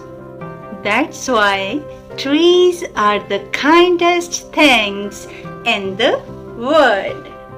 Now we have finished the first stanza of the poem. Let's recite the stanza together and have fun. Trees are the kindest things I know. Trees are the kindest things I know. They do not harm, they simply grow. They spread shade for sleepy cows. They gather birds among their boughs. Trees are the kindest things I know. It's time for homework. Complete the first stanza of the poem with the help of these words. Bye-bye. Have a nice day. ਤੀਜੀ ਜਮਾਤ ਦੇ ਪਿਆਰੇ ਬੱਚੋ, ਵਿਸ਼ਾ ਵਾਤਾਵਰਣ ਸਿੱਖਿਆ ਵਿੱਚ ਅੱਜ ਆਪਾਂ ਪਾਠ 8ਵਾਂ ਪੜਾਂਗੇ, ਜਿਸ ਦਾ ਨਾਂ ਹੈ ਪੰਛੀਆਂ ਦੀ ਦੁਨੀਆ। ਬੱਚੋ, ਪੰਛੀ ਕੁਦਰਤ ਦੀਆਂ ਅਨਮੋਲ ਸੁਗਾਤਾਂ ਹਨ। ਸਾਡੇ ਆਲੇ ਦੁਆਲੇ ਚਿੜੀਆਂ ਦੀ ਚੂੰ ਚੂੰ, ਕਬੂਤਰਾਂ ਦੀ ਗੁੱਟਰ ਗੂੰ ਤੋਂ ਸਾਨੂੰ ਪਤਾ ਲੱਗਦਾ ਹੈ ਕਿ ਪੰਛੀਆਂ ਦਾ ਵੀ ਆਪਣਾ ਕੋਈ ਸੰਸਾਰ ਹੈ, ਜਿਨ੍ਹਾਂ ਦੀ ਹੋਂਦ ਦਰਖਤਾਂ ਨਾਲ ਜੁੜੀ ਹੋਈ ਹੈ। ਬੱਚੋ, ਜਿੱਥੇ ਬਹੁਤ ਵਿਸ਼ਾਲ ਖੇਤਰ ਵਿੱਚ ਪੌਦੇ ਅਤੇ ਦਰਖਤ ਹੁੰਦੇ ਹਨ, ਉਸ ਨੂੰ ਅਸੀਂ ਜੰਗਲ ਆਖਦੇ ਹਾਂ, ਤੇ ਇਹ ਜੰਗਲ ਬਹੁਤ ਸਾਰੇ ਪੰਛੀਆਂ ਦਾ ਰਹਿਣ ਬਸੇਰਾ ਹੁੰਦੇ ਹਨ। ਆਓ ਅੱਜ ਆਪਾਂ ਪੰਛੀਆਂ ਦੀ ਦੁਨੀਆ ਦਾ ਆਨੰਦ ਮਾਣਨ ਲਈ ਤੁਹਾਡੇ ਪਾਠ ਰਾਹੀਂ ਜੰਗਲ ਦੀ ਸੈਰ ਕਰਦੇ ਹਾਂ। ਅੱਜ ਜੰਗਲ ਵਿੱਚ ਬਹੁਤ ਰੌਣਕ ਸੀ। ਬਿਜੜੇ ਨੇ ਨਵਾਂ ਘਰ ਬਣਾਇਆ ਸੀ। ਸਾਰੇ ਪੰਛੀ ਉਸ ਦਾ ਆਲਣਾ ਵੇਖਣ ਆਏ ਹੋਏ ਸਨ। ਇਸ ਖੁਸ਼ੀ ਵਿੱਚ ਸਾਰਿਆਂ ਨੇ ਇੱਕ ਖੇਡ ਖੇਡੀ। ਸਾਰਿਆਂ ਨੇ ਗੀਤ ਗਾ ਕੇ ਆਪਣੇ ਬਾਰੇ ਜਾਣੂ ਕਰਵਾਇਆ। ਉਧਰ ਕੋਇਲ ਦਰਖਤ ਦੇ ਪੱਤਿਆਂ ਵਿੱਚ ਲੁਕੀ ਬੈਠੀ ਸੀ। ਪੰਛੀਆਂ ਨੇ ਉਸ ਨੂੰ ਗੀਤ ਗਾਉਣ ਲਈ ਕਿਹਾ। ਉਸ ਨੇ ਆਪਣੀ ਮਿੱਠੀ ਆਵਾਜ਼ ਵਿੱਚ ਕਿਹਾ, ਮੈਂ ਕੋਇਲ ਰੰਗਤ ਮੇਰੀ ਕਾਲੀ, ਚੜ ਬੈਠਾ ਅੰਬ ਦੀ ਡਾਲੀ, ਮੇਰੀ ਕੂਕ ਹੀ ਮੇਰਾ ਗੀਤ, ਬਣ ਜਾਵਾਂ ਸਭ ਦੀ ਮੀਤ। ਉਧਰ ਉਧਰ ਤੋਤਾ ਮਿਰਚਾਂ ਖਾਣ ਵਿੱਚ ਰੁੱਝਿਆ ਹੋਇਆ ਸੀ। ਮੋਰ ਦੇ ਕਹਿਣ ਤੇ ਉਹ ਬੋਲਿਆ, ਲਾਲ ਚੁੰਝ ਹਰੇ ਨੇ ਖੰਭ, ਮਿਰਚ ਮੈਨੂੰ ਬੜੀ ਪਸੰਦ, ਮਿੱਠੂ ਕਹਿ ਮੈਨੂੰ ਲੋਕ ਬੁਲਾਵਣ, ਮਿੱਠੀ ਮਿੱਠੀ ਚੂਰੀ ਪਾਵਣ। ਇਸ ਤੋਂ ਅਗਲੀ ਵਾਰੀ ਮੋਰ ਦੀ ਉਸਨੇ ਆਪਣੇ ਸੁੰਦਰ ਖੰਭ ਖਿਲਾਰੇ ਤੇ ਆਖਿਆ, ਸੋਹਣੇ ਖੰਭ ਤੇ ਸੋਹਣੀ ਤੋਰ, ਸਿਰ ਤੇ ਕਲੰਗੀ ਮੈਂ ਹਾਂ ਮੋਰ, ਕੁਹ ਕੁਹ ਬੋਲਾਂ ਪਹਿਲਾਂ ਪਾਵਾਂ, ਸਭਨਾਂ ਦਾ ਮੈਂ ਮਨ ਪਰਚਾਵਾਂ। ਪਿਆਰੇ ਬੱਚਿਓ, ਆਇਆ ਆਨੰਦ ਜੰਗਲ ਦੀ ਸੈਰ ਕਰਕੇ? ਸ਼ਾਬਾਸ਼। ਹੁਣ ਲਿਖੋ ਘਰ ਦਾ ਕੰਮ। ਆਪਣੇ ਆਲੇ ਦੁਆਲੇ ਦੇ ਪੰਛੀਆਂ ਨੂੰ ਵੇਖ ਕੇ ਉਹਨਾਂ ਦੇ ਰੰਗ ਅਤੇ ਆਵਾਜ਼ਾਂ ਬਾਰੇ ਲਿਖੋ। ਵਿਸ਼ਾ ਪੰਜਾਬੀ ਜਮਾਤ ਚੌਥੀ ਪਾਠ 7। ਪਾਠ ਦਾ ਨਾਮ ਨਾਨੀ ਦੀ ਸਿੱਖਿਆ। ਪਿਆਰੇ ਬੱਚਿਓ, ਤੁਸੀਂ ਪਾਠ ਨਾਨੀ ਦੀ ਸਿੱਖਿਆ ਚੰਗੀ ਤਰ੍ਹਾਂ ਪੜ੍ਹ ਚੁੱਕੇ ਹੋ ਅਤੇ ਹੁਣ ਤੁਹਾਨੂੰ ਸਮਝ ਵੀ ਆ ਚੁੱਕੀ ਹੈ ਕਿ ਇਸ ਪਾਠ ਵਿੱਚ ਕੌਣ-ਕੌਣ ਸੀ, ਕਿਸਨੇ ਕਿਸ ਨੂੰ ਕੀ ਕਿਹਾ। ਅੱਜ ਮੈਂ ਤੁਹਾਨੂੰ ਕੁਝ ਵਾਕ ਪੁੱਛਾਂਗੀ, ਤੁਸੀਂ ਮੈਨੂੰ ਦੱਸਣਾ ਹੈ ਕਿ ਇਹ ਵਾਕ ਠੀਕ ਹਨ ਜਾਂ ਗਲਤ। ਠੀਕ ਅੱਗੇ ਸਹੀ ਦਾ ਨਿਸ਼ਾਨ ਲਗਾਉਣਾ ਹੈ ਅਤੇ ਗਲਤ ਦੇ ਅੱਗੇ ਗਲਤ ਦਾ ਨਿਸ਼ਾਨ ਲਗਾਉਣਾ ਹੈ। ਤਾਂ ਆਓ ਸ਼ੁਰੂ ਕਰੀਏ। ਠੀਕ ਜਾਂ ਗਲਤ ਦੱਸੋ। ਸਾਡਾ ਪਹਿਲਾ ਵਾਕ ਹੈ, ਬੁੱਧੂ ਵੀਰਵਾਰ ਵਾਲੇ ਦਿਨ ਜੰਮਿਆ ਸੀ। ਹਾਂਜੀ ਬੱਚਿਓ, ਦੱਸੋ ਕੀ ਬੁੱਧੂ ਵੀਰਵਾਰ ਵਾਲੇ ਦਿਨ ਜੰਮਿਆ ਸੀ? ਕੁਝ ਯਾਦ ਆਇਆ? ਨਹੀਂ, ਬੁੱਧੂ ਤਾਂ ਬੁੱਧਵਾਰ ਵਾਲੇ ਦਿਨ ਜੰਮਿਆ ਸੀ। ਤਾਂ ਇਹ ਵਾਕ ਗਲਤ ਲਿਖਿਆ ਹੋਇਆ ਹੈ। ਅਸੀਂ ਇਸ ਵਾਕ ਦੇ ਅੱਗੇ ਗਲਤ ਦਾ ਨਿਸ਼ਾਨ ਲਗਾ ਦੇਵਾਂਗੇ। ਦੂਸਰਾ ਵਾਕ ਹੈ, ਰਸਤੇ ਵਿੱਚ ਸਭ ਤੋਂ ਪਹਿਲਾਂ ਬੁੱਧੂ ਨੂੰ ਸ਼ਿਕਾਰੀ ਮਿਲਿਆ। ਹਾਂਜੀ ਬੱਚਿਓ, ਦੱਸੋ ਕੌਣ-ਕੌਣ ਮਿਲਿਆ ਸੀ? ਚੋਰ, ਸ਼ਿਕਾਰੀ, ਪਿੰਡ ਦੇ ਲੋਕ, ਕਿਸਾਨ। ਪਰ ਸਭ ਤੋਂ ਪਹਿਲਾਂ ਬੁੱਧੂ ਨੂੰ ਕੌਣ ਮਿਲਿਆ ਸੀ? ਸਭ ਤੋਂ ਪਹਿਲਾਂ ਤਾਂ ਬੁੱਧੂ ਨੂੰ ਸ਼ਿਕਾਰੀ ਮਿਲਿਆ ਸੀ ਨਾ। ਇਹ ਵਾਕ ਠੀਕ ਹੈ। ਅਸੀਂ ਇਸ ਵਾਕ ਦੇ ਅੱਗੇ ਸਹੀ ਦਾ ਨਿਸ਼ਾਨ ਲਗਾ ਦੇਵਾਂਗੇ।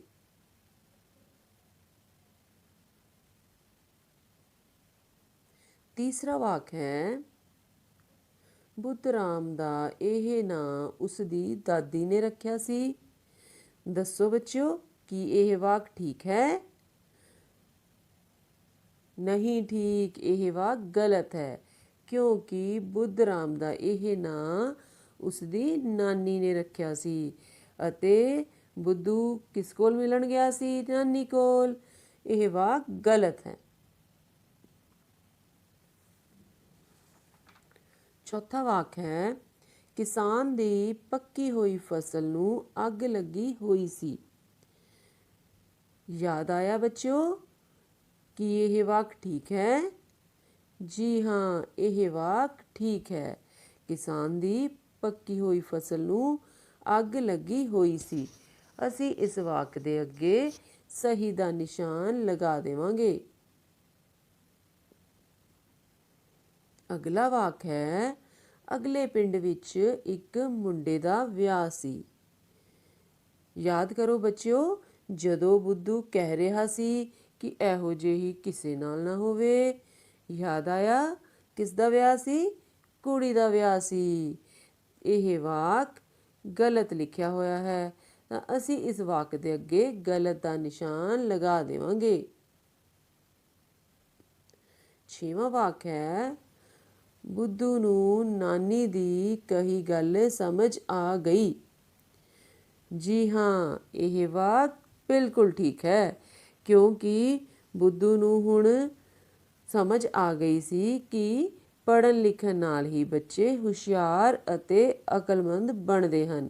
ਤਾਂ ਇਹ ਵਾਕ ਬਿਲਕੁਲ ਠੀਕ ਹੈ। ਅਸੀਂ ਇਸ ਅੱਗੇ ਸਹੀ ਦਾ ਨਿਸ਼ਾਨ ਲਗਾ ਦੇਵਾਂਗੇ। ਮੇਰੇ ਬੱਚਿਓ, ਮੈਨੂੰ ਪੂਰੀ ਉਮੀਦ ਹੈ ਕਿ ਤੁਸੀਂ ਇਸ ਕਹਾਣੀ ਨੂੰ ਸਮਝਣ ਤੋਂ ਬਾਅਦ ਮਨ ਲਗਾ ਕੇ ਪੜ੍ਹਾਈ ਕਰੋਗੇ। ਘਰ ਦੇ ਕੰਮ ਵਿੱਚ ਬੱਚਿਓ, ਤੁਸੀਂ ਇਹਨਾਂ ਵਾਕਾਂ ਨੂੰ ਹੀ ਸੁੰਦਰ ਲਿਖਾਈ ਵਿੱਚ ਕਰਕੇ ਆਪਣੇ ਅਧਿਆਪਕ ਜੀ ਤੋਂ ਚੈੱਕ ਕਰਵਾਉਣਾ ਹੈ। ਠੀਕ ਹੈ ਬੱਚਿਓ, ਫੇਰ ਮਿਲਾਂਗੇ। ਧੰਨਵਾਦ। ਸਤਿ ਸ਼੍ਰੀ ਅਕਾਲ ਪਿਆਰੇ ਬੱਚਿਓ, ਅੱਜ ਅਸੀਂ ਵੱਖ-ਵੱਖ ਤਰੀਕਿਆਂ ਰਾਹੀਂ ਗੁਣਾ ਕਰਨੀ ਸਿੱਖਾਂਗੇ ਤੇ ਆਓ ਸਿੱਖੀਏ। ਹਾਂਜੀ ਬੱਚਿਓ, ਇਹ ਹੈ ਗੁਰਨੂਰ ਤੇ ਇਸ ਨੂੰ ਘਰ ਦੇ 5 ਮੈਂਬਰਾਂ ਨੇ 12-12 ਰੁਪਏ ਦਿੱਤੇ ਹਨ ਤੇ ਦੇਖਦੇ ਹਾਂ ਗੁਰਨੂਰ ਨੂੰ ਕਿੰਨੇ ਰੁਪਏ ਮਿਲੇ ਹਨ। ਇਹਨਾਂ ਨੂੰ ਬੱਚਿਓ ਤੁਸੀਂ ਜੋੜ ਕੇ ਵੀ ਦੇਖ ਸਕਦੇ ਹੋ। 12 ਤੇ 12 24, 24 ਤੇ 12 36, 36 ਤੇ 12 48, 48 ਤੇ 12 60। ਬੱਚਿਓ 5 ਬਾਰ 12 ਭਾਵ 12 ਪੰਜੇ 60 ਹੁੰਦਾ ਹੈ। ਇਸ ਤਰ੍ਹਾਂ ਤੁਸੀਂ ਦੇਖਿਆ ਗੁਰਨੂਰ ਨੂੰ 60 ਰੁਪਏ ਮਿਲੇ ਹਨ। ਹੁਣ ਬੱਚਿਓ ਅਸੀਂ ਗੁਰਨੂਰ ਨੂੰ ਮਿਲੇ ਰੁਪਈਆਂ ਨੂੰ ਦੂਜੇ ਤਰੀਕੇ ਨਾਲ ਗਿਣ ਕੇ ਦੇਖਦੇ ਹਾਂ। 10-10 ਦੇ ਨੋਟਾਂ ਨੂੰ ਬੱਚਿਓ ਅਸੀਂ ਇੱਕ ਪਾਸੇ ਰੱਖ ਲੈਂਦੇ ਹਾਂ ਤੇ 2-2 ਦੇ ਨੋਟਾਂ ਨੂੰ ਅਸੀਂ ਇੱਕ ਪਾਸੇ ਰੱਖ ਲੈਂਦੇ ਹਾਂ। 10-10 ਰੁਪਏ ਦੇ ਨੋਟ ਬੱਚਿਓ ਗੁਰਨੂਰ ਨੂੰ 5 ਜਣਿਆਂ ਨੇ ਦਿੱਤੇ ਹਨ ਤੇ ਇਹਨਾਂ ਨੂੰ ਅਸੀਂ ਗਿਣ ਲੈਂਦੇ ਹਾਂ। 10 ਤੇ 10 20, 20 10 30, 30 10 40, 40 10 50। 5 ਬਾਰ 10 ਬੱਚਿਓ ਭਾਵ 5 ਗੁਣਾ 10 ਬਰਾਬਰ 50 ਹੁੰਦਾ ਹੈ। ਇਸ ਤਰ੍ਹਾਂ ਬੱਚਿਓ ਅਸੀਂ ਦੇਖਿਆ 10-10 ਰੁਪਏ ਦੇ ਨੋਟ ਜੋੜ ਕੇ ਗੁਰਨੂਰ ਨੂੰ 50 ਰੁਪਏ ਮਿਲੇ ਹਨ। ਇਸੇ ਤਰ੍ਹਾਂ ਬੱਚਿਓ 2-2 ਰੁਪਏ ਦੇ ਨੋਟ ਵੀ ਉਸ ਨੂੰ 5 ਜਣਿਆਂ ਨੇ ਦਿੱਤੇ ਹਨ ਤੇ ਇਸ ਨੂੰ ਅਸੀਂ ਗਿਣਦੇ ਹਾਂ। 2 ਤੇ 2 4, 4 ਤੇ 2 6, 6 2 8, 8 2 10। 5 ਬਾਰ 2 ਭਾਵ 5 ਗੁਣਾ 2 ਬਰਾਬਰ 10 ਹੁੰਦਾ ਹੈ। ਇਸ ਤਰ੍ਹਾਂ ਬੱਚਿਓ 2-2 ਰੁਪਏ ਦੇ ਨੋਟ ਜੋੜ ਕੇ ਗੁਰਨੂਰ ਨੂੰ 10 ਰੁਪਏ ਮਿਲੇ ਹਨ। ਸਾਰੇ ਨੋਟਾਂ ਨੂੰ ਬੱਚਿਓ ਅਸੀਂ ਜੋੜ ਕੇ ਦੇਖਿਆ ਗੁਰਨੂਰ ਨੂੰ ਕਿੰਨੇ ਰੁਪਏ ਮਿਲੇ ਹਨ। 50 ਜਮਾ 10 ਬਰਾਬਰ 60 ਰੁਪਏ। 5 ਜਣਿਆਂ ਨੇ ਬੱਚਿਓ ਉਸ ਨੂੰ 12-12 ਰੁਪਏ ਦਿੱਤੇ ਭਾਵ 12 ਪੰਜੇ 60। ਬੱਚਿਓ ਕਰੰਸੀ ਨੋਟਾਂ ਨਾਲ ਗੁਣਾ ਕਰਨ ਤੋਂ ਬਾਅਦ ਹੁਣ ਅਸੀਂ ਦੂਜੇ ਤਰੀਕੇ ਵਿੱਚ ਕਾਟ ਬਿੰਦੂਆਂ ਰਾਹੀਂ ਗੁਣਾ ਕਰਦੇ ਹਾਂ। ਬੱਚਿਓ ਜਦੋਂ ਅਸੀਂ 10 ਖੜਵੀਆਂ ਪੱਟੀਆਂ ਦੇ ਉੱਤੇ 5 ਲੇਟਵੀਆਂ ਪੱਟੀਆਂ ਰੱਖਦੇ ਹਾਂ ਤਾਂ ਆਪਣੇ ਕੋਲ ਕਾਟ ਬਿੰਦੂਆਂ ਦੀ ਗਿਣਤੀ ਕਿੰਨੀ ਬਣਦੀ ਹੈ? 10 ਗੁਣਾ 5 ਬਰਾਬਰ 50। ਇਸੇ ਤਰ੍ਹਾਂ ਬੱਚਿਓ ਜਦੋਂ ਅਸੀਂ 2 ਖੜਵੀਆਂ ਪੱਟੀਆਂ ਦੇ ਉੱਤੇ 5 ਲੇਟਵੀਆਂ ਪੱਟੀਆਂ ਰੱਖਦੇ ਹਾਂ ਤਾਂ ਆਪਣੇ ਕੋਲ ਕਾਟ ਬਿੰਦੂਆਂ ਦੀ ਗਿਣਤੀ ਬਣਦੀ ਹੈ 2 ਗੁਣਾ 5 ਬਰਾਬਰ 10। ਹੁਣ ਬੱਚਿਓ ਅਸੀਂ ਕਾਟ ਬਿੰਦੂਆਂ ਨੂੰ ਜੋੜ ਕੇ ਦੇਖਦੇ ਹਾਂ। ਤੁਹਾਨੂੰ ਪਤਾ ਹੈ ਬੱਚਿਓ ਪੀਲੀਆਂ ਪੱਟੀਆਂ ਉੱਪਰ ਬਣੇ ਕਾਟ ਬਿੰਦੂਆਂ ਦੀ ਗਿਣਤੀ ਕਿੰਨੀ ਸੀ? 50। ਤੇ ਗੁਲਾਬੀ ਪੱਟੀਆਂ ਉੱਪਰ ਬਣੇ ਕਾਟ ਬਿੰਦੂਆਂ ਦੀ ਗਿਣਤੀ ਕਿੰਨੀ ਸੀ? 10। ਇਸ ਤਰ੍ਹਾਂ ਜੋੜਨ ਤੋਂ ਬਾਅਦ ਕਾਟ ਬਿੰਦੂਆਂ ਦੀ ਗਿਣਤੀ ਹੋ ਗਈ 50 ਜਮਾ 10 ਬਰਾਬਰ 60। ਬੱਚਿਓ ਇਸ ਨੂੰ ਤੁਸੀਂ ਇਸ ਤਰ੍ਹਾਂ ਵੀ ਦੇਖ ਸਕਦੇ ਹੋ। ਜੋੜਨ ਤੋਂ ਬਾਅਦ ਆਪਣੇ ਕੋਲ ਖੜਵੀਆਂ ਪੱਟੀਆਂ ਦੀ ਗਿਣਤੀ ਕਿੰਨੀ ਹੋ ਗਈ? 10 ਜਮਾ 2 12। ਪਰ ਲੇਟਵੀਆਂ ਪੱਟੀਆਂ ਦੀ ਗਿਣਤੀ ਤਾਂ ਆਪਣੇ ਕੋਲ 5 ਹੀ ਹੈ। ਇਸ ਤਰ੍ਹਾਂ ਆਪਣੇ ਕੋਲ ਜੋੜਨ ਤੋਂ ਬਾਅਦ ਕੁੱਲ ਕਾਟ ਬਿੰਦੂਆਂ ਦੀ ਗਿਣਤੀ ਕਿੰਨੀ ਹੋ ਗਈ? 12 ਗੁਣਾ 5 ਬਰਾਬਰ 60। ਇਸ ਤਰ੍ਹਾਂ ਬੱਚਿਓ ਜੋੜ ਕਰਕੇ ਵੀ ਤੇ ਗੁਣਾ ਕਰਕੇ ਵੀ ਜਵਾਬ 60 ਆਉਂਦਾ ਹੈ। ਕਾਟ ਬਿੰਦੂਆਂ ਤੋਂ ਬਾਅਦ ਬੱਚਿਓ ਹੁਣ ਅਸੀਂ ਤੀਜੇ ਤਰੀਕੇ ਵਿੱਚ ਖਾਨਿਆਂ ਰਾਹੀਂ ਦੇਖਦੇ ਹਾਂ ਕਿ ਜਵਾਬ ਕੀ ਆਉਂਦਾ ਹੈ। ਖੱਬੇ ਤੋਂ ਸੱਜੇ ਖਾਨਿਆਂ ਦੀ ਗਿਣਤੀ 10 ਹੈ, ਉੱਪਰ ਤੋਂ ਹੇਠਾਂ 5 ਹੈ। ਇਸ ਤਰ੍ਹਾਂ ਸਾਰੇ ਖਾਨਿਆਂ ਦੀ ਗਿਣਤੀ ਕਿੰਨੀ ਹੋ ਗਈ? 10 ਗੁਣਾ 5 ਬਰਾਬਰ 50। ਇਸੇ ਤਰ੍ਹਾਂ ਬੱਚਿਓ ਇਸ ਪਾਸੇ ਖਾਨਿਆਂ ਦੀ ਗਿਣਤੀ 2 ਹੈ, ਉੱਪਰ ਤੋਂ ਹੇਠਾਂ ਖਾਨਿਆਂ ਦੀ ਗਿਣਤੀ 5 ਹੈ। ਇਸ ਤਰ੍ਹਾਂ ਸਾਰੇ ਖਾਨਿਆਂ ਦੀ ਗਿਣਤੀ ਕਿੰਨੀ ਹੋ ਗਈ? 2 ਗੁਣਾ 5 ਬਰਾਬਰ 10। ਹੁਣ ਬੱਚਿਓ ਅਸੀਂ ਖਾਨਿਆਂ ਨੂੰ ਜੋੜ ਕੇ ਦੇਖਦੇ ਹਾਂ। ਖਾਨਿਆਂ ਨੂੰ ਜੋੜਨ ਤੋਂ ਬਾਅਦ ਬੱਚਿਓ ਅਸੀਂ ਦੇਖਿਆ ਸਾਰੇ ਖਾਨਿਆਂ ਦੀ ਗਿਣਤੀ ਕਿੰਨੀ ਹੋ ਗਈ? 50 ਜਮਾ 10 ਬਰਾਬਰ 60। ਖਾਨਿਆਂ ਨੂੰ ਜੋੜਨ ਤੋਂ ਬਾਅਦ ਬੱਚਿਓ ਅਸੀਂ ਦੇਖਿਆ ਇਸ ਪਾਸੇ ਆਪਣੇ ਕੋਲ ਖਾਨਿਆਂ ਦੀ ਗਿਣਤੀ ਕਿੰਨੀ ਹੋ ਗਈ? 10 2 12। ਪਰ ਇਸ ਪਾਸੇ ਤਾਂ ਖਾਨਿਆਂ ਦੀ ਗਿਣਤੀ 5 ਹੀ ਹੈ। ਇਸ ਤਰ੍ਹਾਂ ਬੱਚਿਓ ਸਾਰੇ ਖਾਨਿਆਂ ਦੀ ਗਿਣਤੀ ਕਿੰਨੀ ਹੋ ਗਈ? 12 ਗੁਣਾ 5 ਬਰਾਬਰ 60। ਹੁਣ ਅਸੀਂ ਤੀਜੇ ਤਰੀਕੇ ਨੂੰ ਬੱਚਿਓ ਚੌਥੇ ਤਰੀਕੇ ਵਿੱਚ ਬਦਲਦੇ ਹਾਂ। ਇਸ ਵਿੱਚ ਅਸੀਂ ਇਹਨਾਂ ਖਾਨਿਆਂ ਵਾਲੀ ਗੁਣਾ ਨੂੰ ਗੁਣਾ ਰੂਪ ਵਿੱਚ ਲਿਖਣ ਦੇ ਤਰੀਕੇ ਵਿੱਚ ਬਦਲਾਂਗੇ। ਇਸ ਪਾਸੇ ਬੱਚਿਓ ਆਪਣੇ ਕੋਲ ਖਾਨਿਆਂ ਦੀ ਗਿਣਤੀ ਸੀ 10 ਤੇ 2। ਇਸ ਨੂੰ ਅਸੀਂ ਇੱਥੇ ਲਿਖ ਲੈਂਦੇ ਹਾਂ। ਇਸ ਪਾਸੇ ਖਾਨਿਆਂ ਦੀ ਗਿਣਤੀ 5 ਸੀ ਤੇ ਅਸੀਂ ਇੱਧਰ ਲਿਖ ਲੈਂਦੇ ਹਾਂ 5। ਚਿੱਟੇ ਖਾਨਿਆਂ ਦੀ ਗਿਣਤੀ ਬੱਚਿਓ ਕਿੰਨੀ ਸੀ? 50। ਤੇ ਇੱਧਰ ਵੀ ਆਪਣੇ ਕੋਲ ਆ ਜਾਵੇਗਾ 5 ਗੁਣਾ 10 ਬਰਾਬਰ 50। ਇਸੇ ਤਰ੍ਹਾਂ ਬੱਚਿਓ ਦੂਜੇ ਰੰਗ ਦੇ ਖਾਨਿਆਂ ਦੀ ਗਿਣਤੀ ਆਪਣੇ ਕੋਲ ਕਿੰਨੀ ਸੀ? 10। ਤੇ ਇੱਧਰ ਵੀ ਆ ਜਾਵੇਗਾ 5 ਗੁਣਾ 2 ਬਰਾਬਰ 10। ਖਾਨਿਆਂ ਨੂੰ ਜੋੜ ਕੇ ਬੱਚਿਓ ਆਪਣੇ ਕੋਲ ਉੱਤਰ ਕੀ ਆਇਆ ਸੀ? 60। ਇਸੇ ਤਰ੍ਹਾਂ 50 ਜਮਾ 10 ਬਰਾਬਰ 60। ਸੰਖਿਆ 10 ਤੇ 2 ਜੋੜਨ ਤੇ ਬੱਚਿਓ ਸਾਨੂੰ ਮਿਲਦਾ ਹੈ ਉੱਤਰ 12। 12 ਗੁਣਾ 5 ਬਰਾਬਰ 60। ਇਸ ਤਰ੍ਹਾਂ ਬੱਚਿਓ ਗੁਣਾ ਕਰਨੀ ਤੁਸੀਂ ਤੀਜੀ ਜਮਾਤ ਵਿੱਚ ਪਹਿਲਾਂ ਸਿੱਖ ਚੁੱਕੇ ਹੋ। ਇਸੇ ਤਰੀਕੇ ਨਾਲ ਕੱਲ ਅਸੀਂ ਬੱਚਿਓ 2 ਅੰਕਾਂ ਨੂੰ 2 ਅੰਕਾਂ ਨਾਲ ਗੁਣਾ ਕਰਨੀ ਸਿੱਖਾਂਗੇ। ਅੱਜ ਬੱਚਿਓ ਤੁਸੀਂ ਕਰੰਸੀ ਨੋਟਾਂ ਨਾਲ, ਕਾਟ ਬਿੰਦੂਆਂ ਨਾਲ, ਖਾਨਿਆਂ ਨਾਲ ਅਤੇ ਬਾਅਦ ਵਿੱਚ ਇਸ ਨੂੰ ਲਿਖਣ ਦਾ ਤਰੀਕਾ ਸਿੱਖਿਆ ਹੈ। ਤੁਸੀਂ ਸਾਰਿਆਂ ਵਿੱਚ ਹੀ ਦੇਖਿਆ ਕਿ ਅਸੀਂ 12 ਨੂੰ 10 ਤੇ 2 ਵਿੱਚ ਤੋੜਿਆ ਤੋੜ ਕੇ ਉਸ ਨੂੰ ਗੁਣਾ ਕਰਨੀ ਸਿੱਖੀ ਤੇ ਹਰ ਵਾਰੀ ਸਾਡਾ ਜਵਾਬ 60 ਹੀ ਆ ਰਿਹਾ ਹੈ। ਬੱਚਿਓ, ਅੱਜ ਦੇ ਘਰ ਦੇ ਕੰਮ ਵਿੱਚ ਤੁਸੀਂ ਅਭਿਆਸ 2.4 ਦੇ ਪਹਿਲੇ ਸਵਾਲ ਦੇ A ਭਾਗ ਨੂੰ ਹੱਲ ਕਰਨਾ ਹੈ, ਜਿਸ ਤਰੀਕੇ ਦੇ ਨਾਲ ਅੱਜ ਅਸੀਂ ਇਸ ਸਵਾਲ ਨੂੰ ਹੱਲ ਕੀਤਾ ਹੈ। ਧੰਨਵਾਦ।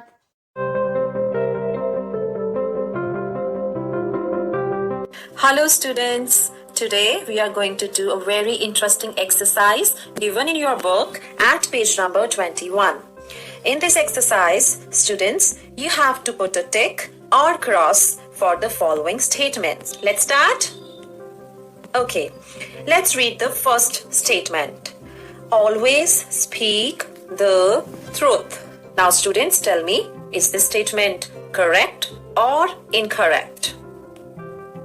Students, you should always speak the truth, okay? Never tell a lie. So, this statement, always speak the truth, is correct. So, we will put a tick in the box, right? Now, let's read the next statement. Depend on others. Depend on others. Now, tell me students, is this statement correct or incorrect? Students, we should never depend on others, right? That's wrong. It's a bad habit. Okay? So, this statement, depend on others, is incorrect. So, we will put a cross in the box. Let's read the next statement. Never help anyone. Never help anyone. Students, tell me, is this statement correct or incorrect? Students, we should help everyone, right? It's a good habit. So, this statement, never help anyone, is incorrect. So, we will put a cross in the box, right? Now, let's read the next statement. Keep trying. Students, keep trying. Tell me, is this statement correct or incorrect? We should always keep trying. We should keep trying to achieve our goals. It's good to try again and again, right? So, this statement, keep trying, is correct. And we will put a tick in the box. Now, let's read the next statement. Believe in God. Believe in God. Students, tell me, is this statement correct or incorrect? Students, we always pray, right? Even in our school, in the morning assembly, we pray to God, right? So, it's good to pray to God, right? So, this statement, believe in God, is correct. So, we will put a tick in the box, right? Now, let's revise all the statements one by one. Always speak the truth. Yes, correct. Depend on others. No, incorrect. Never help anyone. No, incorrect. Keep trying. Yes, correct. Believe in God. Yes, correct. Okay, students? I hope you have enjoyed the class. Now, it's time for your homework. Your homework is to write down these statements in your notebooks. Okay? Do it correctly. Give your best and have a nice day ahead. ਪਾਠ 8 ਰੰਗ ਬਰੰਗੇ ਫੁੱਲ।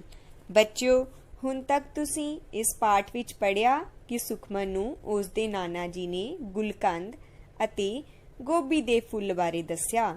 ਇਸ ਤੋਂ ਇਲਾਵਾ ਤੁਸੀਂ ਹੋਰ ਵੀ ਬਹੁਤ ਸਾਰੇ ਫੁੱਲਾਂ ਬਾਰੇ ਜਾਣਿਆ ਜਿਨ੍ਹਾਂ ਦੀ ਸਬਜ਼ੀ ਬਣਦੀ ਹੈ, ਜਿਵੇਂ ਕਿ ਕਚਨਾਰ, ਕੇਲੇ ਦੇ ਫੁੱਲ, ਸੁਹਾਜਣਾ ਦੇ ਫੁੱਲ, ਬਰੋਕਲੀ ਦੇ ਫੁੱਲ ਆਦਿ। ਬੱਚਿਓ, ਆਓ ਅੱਗੇ ਪੜ੍ਹਦੇ ਹਾਂ ਕਿ ਸੁਖਮਨ ਦੇ ਨਾਨਾ ਜੀ ਨੇ ਉਸ ਨੂੰ ਹੋਰ ਕੀ ਜਾਣਕਾਰੀ ਦਿੱਤੀ।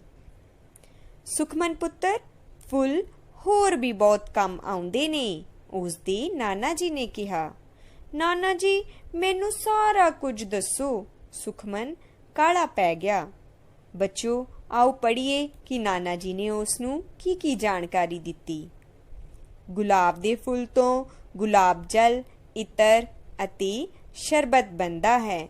ਚਮੇਲੀ ਅਤੇ ਲਵੈਂਡਰ ਦੇ ਫੁੱਲਾਂ ਤੋਂ ਖੁਸ਼ਬੂਦਾਰ ਤੇਲ ਤਿਆਰ ਕੀਤਾ ਜਾਂਦਾ ਹੈ। ਬਨਫਸ਼ਾ, ਕਚਨਾਰ, ਗੁਲਾਬ, ਕਿੱਕਰ ਅਤੇ ਦੇਸੀ ਅੱਕ ਦੇ ਫੁੱਲਾਂ ਤੋਂ ਕਈ ਤਰ੍ਹਾਂ ਦੀਆਂ ਦਵਾਈਆਂ ਬਣਦੀਆਂ ਹਨ। ਗੇਂਦੇ, ਢੱਕ, ਹਿਬਿਸਕਸ ਅਤੇ ਗੁਲਾਬ ਦੇ ਫੁੱਲਾਂ ਤੋਂ ਰੰਗ ਤਿਆਰ ਕੀਤੇ ਜਾਂਦੇ ਹਨ। ਸ਼ਹਿਦ ਦੀਆਂ ਮੱਖੀਆਂ ਅਤੇ ਤਿਤਲੀਆਂ ਫੁੱਲਾਂ ਤੋਂ ਰਸ ਚੂਸਦੀਆਂ ਹਨ। ਨਾਨਾ ਜੀ ਨੇ ਸੁਖਮਨ ਨੂੰ ਫੁੱਲਾਂ ਬਾਰੇ ਵਿਸਥਾਰ ਵਿੱਚ ਦੱਸਿਆ। ਬੱਚਿਓ, ਆਓ ਹੁਣ ਕੁਝ ਫੁੱਲਾਂ ਦੀਆਂ ਤਸਵੀਰਾਂ ਦੇਖ ਕੇ ਉਹਨਾਂ ਦੇ ਨਾਮ ਬੁੱਝੀਏ। ਚਮੇਲੀ, ਲਵੈਂਡਰ। ਬੱਚਿਓ, ਇਸ ਬਾਰੇ ਅਸੀਂ ਪਹਿਲਾਂ ਵੀ ਪੜ੍ਹ ਚੁੱਕੇ ਹਾਂ ਕਿ ਇਹਨਾਂ ਤੋਂ ਖੁਸ਼ਬੂਦਾਰ ਤੇਲ ਤਿਆਰ ਕੀਤਾ ਜਾਂਦਾ ਹੈ। ਡੇਹਲੀਆ, ਪੈਂਜ਼ੀ। ਬੱਚਿਓ, ਇਹ ਫੁੱਲ ਸਾਰਾ ਸਾਲ ਨਹੀਂ ਖਿੜਦੇ, ਕੇਵਲ ਦਸੰਬਰ ਤੋਂ ਮਾਰਚ ਦੇ ਮਹੀਨੇ ਤੱਕ ਹੀ ਖਿੜਦੇ ਹਨ। ਕਿੱਕਰ, ਇਸ ਦੇ ਫੁੱਲਾਂ ਤੋਂ ਕਈ ਦੇਸੀ ਦਵਾਈਆਂ ਬਣਦੀਆਂ ਹਨ।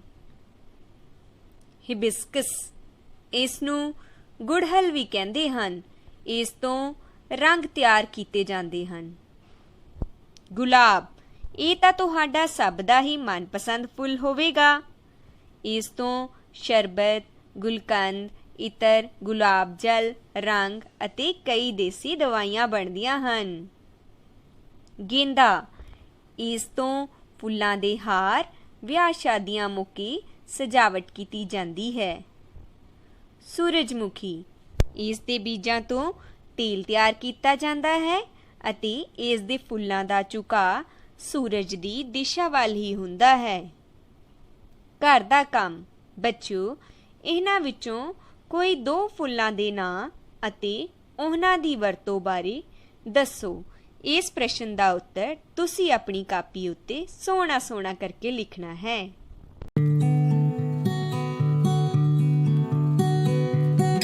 ਬੱਚਿਓ, ਮੈਂ ਹਾਂ ਤੁਹਾਡਾ ਅਧਿਆਪਕ ਸ਼ਸ਼ੀ ਭੂਸ਼ਣ ਗੌੜ। ਹੁਣ ਤੱਕ ਬੱਚਿਓ ਆਪਾਂ ਪਾਠ 3 ਕਦਰਾਂ ਕੀਮਤਾਂ ਤਹਿਤ ਭਾਗ ਊੜਾ ਆਓ ਪਰਿਵਾਰ ਬਾਰੇ ਜਾਣੀਏ ਅਤੇ ਕਿਰਿਆ ਨੰਬਰ 1 ਰਾਹੀਂ ਪਰਿਵਾਰ ਬਾਰੇ ਬਹੁਤ ਕੁਝ ਜਾਣ ਲਿਆ ਹੈ। ਪਿਆਰੇ ਬੱਚਿਓ, ਅੱਜ ਆਪਾਂ ਆਗਿਆਕਾਰ ਹੋਣ ਦੇ ਵੱਖ-ਵੱਖ ਪੱਖਾਂ ਬਾਰੇ ਵਿਸਥਾਰ ਨਾਲ ਗੱਲਬਾਤ ਕਰਾਂਗੇ, ਜਿਵੇਂ ਕਿ ਅਧਿਆਪਕ ਨਾਲ ਸੰਬੰਧਿਤ, ਕਾਨੂੰਨ ਨਾਲ ਸੰਬੰਧਿਤ, ਮਾਪਿਆਂ ਨਾਲ ਸੰਬੰਧਿਤ ਅਤੇ ਸਮਾਜ ਨਾਲ ਸੰਬੰਧਿਤ ਆਗਿਆਕਾਰ ਹੋਣਾ। ਜਸਪ੍ਰੀਤ, ਤੁਸੀਂ ਦੱਸੋ ਕਿ ਤੁਸੀਂ ਅਧਿਆਪਕ ਦੇ ਆਗਿਆਕਾਰੀ ਕਿਸ ਤਰ੍ਹਾਂ ਹੋ ਸਕਦੇ ਹੋ? ਸਰ, ਆਪਣੇ ਅਧਿਆਪਕ ਦੀਆਂ ਸਾਰੀਆਂ ਗੱਲਾਂ ਮੰਨ ਕੇ, ਜਿਵੇਂ ਕਿ ਸਕੂਲ ਸਮੇਂ ਸਿਰ ਆਉਣਾ, ਸਕੂਲ ਤੋਂ ਮਿਲਿਆ ਸਾਰਾ ਹੋਮਵਰਕ ਘਰ ਤੋਂ ਕਰਕੇ ਲੈ ਕੇ ਆਉਣਾ, ਆਪਣੇ ਜਮਾਤੀਆਂ ਨਾਲ ਮਿਲ ਜੁਲ ਕੇ ਰਹਿਣਾ, ਆਪਣੇ ਜਮਾਤੀਆਂ ਦੀ ਪੜ੍ਹਨ ਵਿੱਚ ਸਹਾਇਤਾ ਕਰਨਾ, ਆਪਣੀਆਂ ਕਾਪੀਆਂ ਤੇ ਕਿਤਾਬਾਂ ਸਾਫ਼ ਸੁਥਰੀਆਂ ਰੱਖਣਾ। ਸ਼ਾਬਾਸ਼, ਬਿਲਕੁਲ ਸਹੀ ਦੱਸਿਆ। ਇਸ ਤਰ੍ਹਾਂ ਆਪਾਂ ਅਧਿਆਪਕ ਦੇ ਆਗਿਆਕਾਰੀ ਹੋ ਸਕਦੇ ਹਾਂ। ਸਿਮਰਨ, ਹੁਣ ਤੁਸੀਂ ਦੱਸੋ, ਕਾਨੂੰਨ ਦਾ ਆਗਿਆਕਾਰੀ ਆਪਾਂ ਕਿਸ ਤਰ੍ਹਾਂ ਹੋ ਸਕਦੇ ਹਾਂ? ਸਰ, ਸੜਕ ਦੇ ਖੱਬੇ ਹੱਥ ਚੱਲਣਾ, ਚੋਰੀ ਨਾ ਕਰਨਾ, ਆਪਸ ਵਿੱਚ ਨਾ ਝਗੜਨਾ, ਪੈਦਲ ਚੱਲਣ ਸਮੇਂ ਸੜਕ ਜ਼ੈਬਰਾ ਕ੍ਰਾਸਿੰਗ ਤੋਂ ਪਾਰ ਕਰਨੀ, ਸੜਕ ਦੇ ਉੱਤੇ ਨਾ ਖੇਡਣਾ। ਇਸ ਤਰ੍ਹਾਂ ਅਸੀਂ ਕਾਨੂੰਨ ਦੇ ਆਗਿਆਕਾਰੀ ਹੋ ਸਕਦੇ ਹਾਂ। ਸ਼ਾਬਾਸ਼, ਬਿਲਕੁਲ ਸਹੀ ਦੱਸਿਆ। ਪੂਜਾ, ਹੁਣ ਤੁਸੀਂ ਦੱਸੋ, ਮਾਪਿਆਂ ਦਾ ਆਪਾਂ ਆਗਿਆਕਾਰੀ ਕਿਵੇਂ ਹੋ ਸਕਦੇ ਹਾਂ?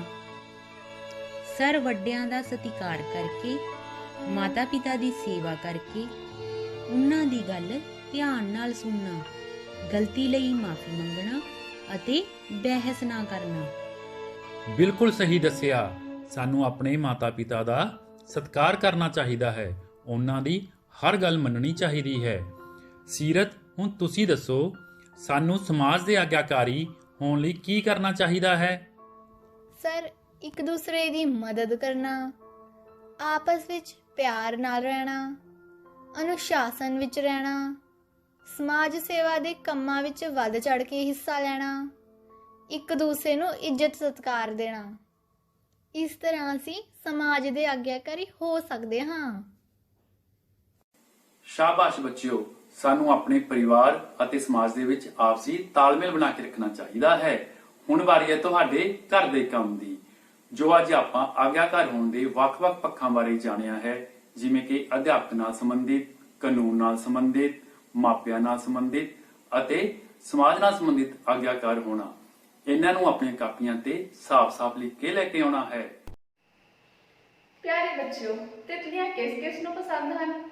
ਮੈਨੂੰ ਪਤਾ ਤੁਹਾਨੂੰ ਸਭ ਨੂੰ ਤਿਤਲੀਆਂ ਬਹੁਤ ਪਸੰਦ ਹਨ, ਤਾਂ ਹੀ ਤਾਂ ਤੁਸੀਂ ਸਭ ਨੇ ਪਾਠ 7 ਸਤਰੰਗੀ ਤਿਤਲੀ ਬਹੁਤ ਦਿਲਚਸਪੀ ਨਾਲ ਪੜ੍ਹਿਆ ਹੈ ਤੇ ਹੁਣ ਤੱਕ ਇਸ ਪਾਠ ਵਿੱਚੋਂ ਬਹੁਤ ਕੁਝ ਨਵਾਂ ਸਿੱਖਿਆ ਹੈ। ਅੱਜ ਆਪਾਂ ਇਸ ਪਾਠ ਵਿੱਚੋਂ ਕੁਝ ਹੋਰ ਨਵਾਂ ਸਿੱਖਦੇ ਹਾਂ। ਕਿਧਰੇ ਤੁਹਾਡਾ ਧਿਆਨ ਇਹਨਾਂ ਚਿੰਨ੍ਹਾਂ ਵੱਲ ਤੇ ਨਹੀਂ? ਤੇ ਚਲੋ ਫਿਰ ਅੱਜ ਆਪਾਂ ਇਹਨਾਂ ਚਿੰਨ੍ਹਾਂ ਬਾਰੇ ਸਿੱਖ ਲੈਂਦੇ। ਬੱਚਿਓ, ਤੁਸੀਂ ਜਦੋਂ ਵੀ ਕੋਈ ਕਿਤਾਬ, ਅਖਬਾਰ ਜਾਂ ਰਸਾਲਾ ਪੜ੍ਹਦੇ ਹੋ ਤਾਂ ਉਸ ਦੇ ਹਰ ਪੰਨੇ ਤੇ ਇਹਨਾਂ ਚਿੰਨ੍ਹਾਂ ਨੂੰ ਵੇਖਦੇ ਹੋ। ਇਹ ਚਿੰਨ੍ਹ ਕਿਸੇ ਲਿਖਤ ਉੱਪਰ ਬਹੁਤ ਪ੍ਰਭਾਵ ਪਾਉਂਦੇ ਹਨ। ਇਹਨਾਂ ਦੀ ਸਹੀ ਵਰਤੋਂ ਲਿਖਤ ਨੂੰ ਪ੍ਰਭਾਵਸ਼ਾਲੀ ਬਣਾ ਦਿੰਦੀ ਹੈ, ਉੱਥੇ ਹੀ ਇਹਨਾਂ ਚਿੰਨ੍ਹਾਂ ਦੀ ਗਲਤ ਵਰਤੋਂ ਲਿਖਤ ਨੂੰ ਪ੍ਰਭਾਵਹੀਨ ਬਣਾ ਦਿੰਦੀ ਹੈ। ਤੁਹਾਡੇ ਪਾਠ ਸਤਰੰਗੀ ਤਿਤਲੀ ਵਿੱਚ ਵੀ ਇਹਨਾਂ ਦੀ ਵਰਤੋਂ ਕੀਤੀ ਗਈ ਹੈ।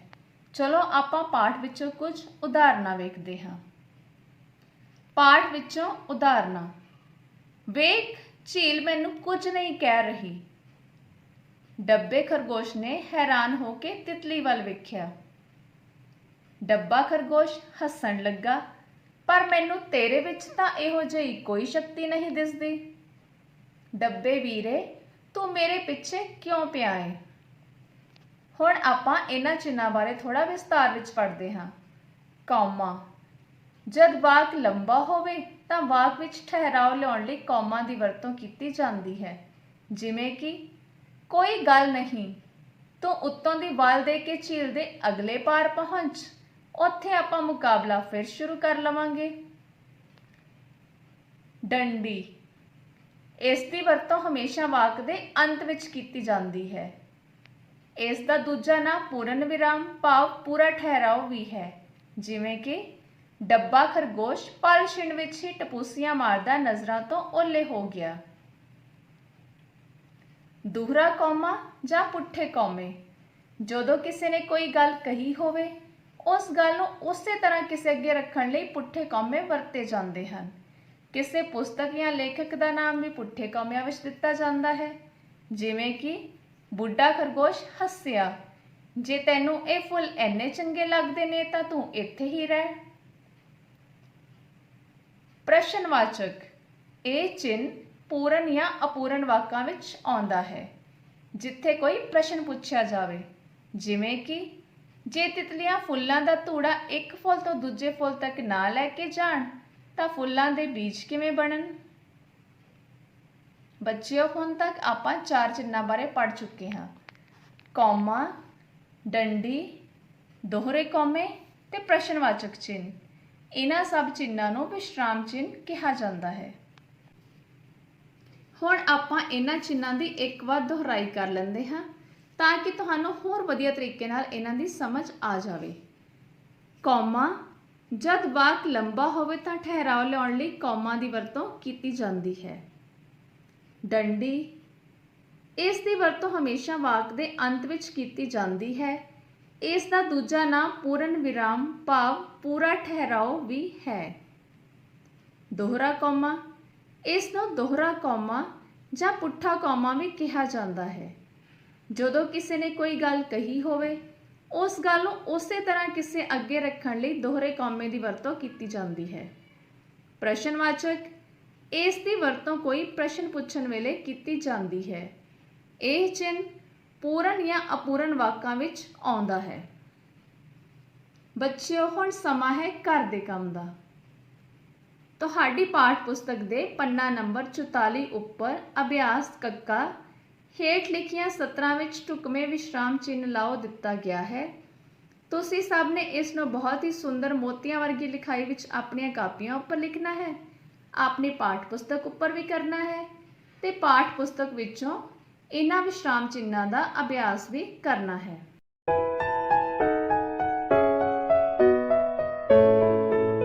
ਪੰਜਵੀਂ ਜਮਾਤ ਦੇ ਸਾਰੇ ਵਿਦਿਆਰਥੀਆਂ ਨੂੰ ਸਤਿ ਸ਼੍ਰੀ ਅਕਾਲ। ਅਸੀਂ ਗਣਿਤ ਵਿਸ਼ੇ ਦਾ ਕੰਮ ਕਰਾਂਗੇ, ਜਿਸ ਵਿੱਚ ਸਾਡਾ ਅਧਿਆਇ 2 ਸੰਖਿਆਵਾਂ ਉੱਪਰ ਮੁੱਢਲੀਆਂ ਕਿਰਿਆਵਾਂ ਚੱਲ ਰਿਹਾ ਹੈ। ਅੱਜ ਅਸੀਂ ਗੁਣਾ ਦੀ ਵਰਤੋਂ ਕਰਦੇ ਹੋਏ ਅਭਿਆਸ 2.5 ਦੇ ਕੁਝ ਸਵਾਲਾਂ ਨੂੰ ਹੱਲ ਕਰਾਂਗੇ। ਆਓ ਸ਼ੁਰੂ ਕਰਦੇ ਹਾਂ। ਦੇਖੋ ਬੱਚਿਓ, ਇੱਥੇ ਸਾਡੇ ਕੋਲ 6 ਕੌਲੀਆਂ ਹਨ ਔਰ ਹਰੇਕ ਕੌਲੀ ਵਿੱਚ ਇੱਕ ਇੱਕ ਟੌਫੀ ਹੈ। ਤਾਂ ਟੌਫੀਆਂ ਦੀ ਕਿੰਨੀ ਗਿਣਤੀ ਬਣ ਰਹੀ ਹੈ? 1 2 3 4 5 ਅਤੇ 6। ਇਸ ਦਾ ਭਾਵ ਹੈ ਕਿ ਜਦੋਂ ਅਸੀਂ 6 ਕੌਲੀਆਂ ਲਈਆਂ, ਹਰੇਕ ਕੌਲੀ ਵਿੱਚ ਇੱਕ ਇੱਕ ਟੌਫੀ ਹੈ, ਤਾਂ ਸਾਡੇ ਕੋਲ ਟੌਫੀਆਂ ਦੀ ਕਿੰਨੀ ਗਿਣਤੀ ਆਉਂਦੀ ਹੈ? 6। ਇਸ ਦਾ ਮਤਲਬ 6 ਨੂੰ 1 ਨਾਲ ਗੁਣਾ ਕਰਨ ਤੇ ਸਾਡੇ ਕੋਲ ਉੱਤਰ ਵਿੱਚ 6 ਆਵੇਗਾ। ਇੱਥੇ ਸਾਨੂੰ ਖਾਨੇ ਦਿੱਤੇ ਹੋਏ ਨੇ।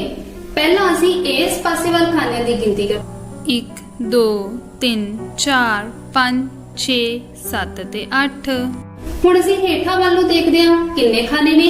ਕੇਵਲ ਇੱਕ ਖਾਨਾ ਹੈ ਅਤੇ ਸਾਡੇ ਕੋਲ ਖਾਨਿਆਂ ਦੀ ਕਿੰਨੀ ਗਿਣਤੀ ਬਣ ਰਹੀ ਹੈ? 8। ਇਸ ਦਾ ਭਾਵ ਹੈ 8 ਗੁਣਾ 1 ਬਰਾਬਰ ਹੈ 8। ਦੇਖੋ ਬੱਚਿਓ, ਇੱਥੇ ਸਾਡੇ ਕੋਲ ਕਾਗਜ਼ ਦੀਆਂ 9 ਖੜਵੀਆਂ ਪੱਟੀਆਂ ਹਨ। ਇਹਨਾਂ ਨੂੰ ਅਸੀਂ ਇੱਕ ਲੇਟਵੀਂ ਪੱਟੀ ਨਾਲ ਕੱਟ ਕੇ ਦੇਖਦੇ ਹਾਂ। ਲੇਟਵੀਂ ਪੱਟੀ ਨਾਲ ਕੱਟਣ ਤੇ ਸਾਨੂੰ ਕਾਟ ਬਿੰਦੂ ਪ੍ਰਾਪਤ ਹੁੰਦੇ ਹਨ। ਸਾਡੇ ਕੋਲ 9 ਕਾਟ ਬਿੰਦੂ ਹਨ।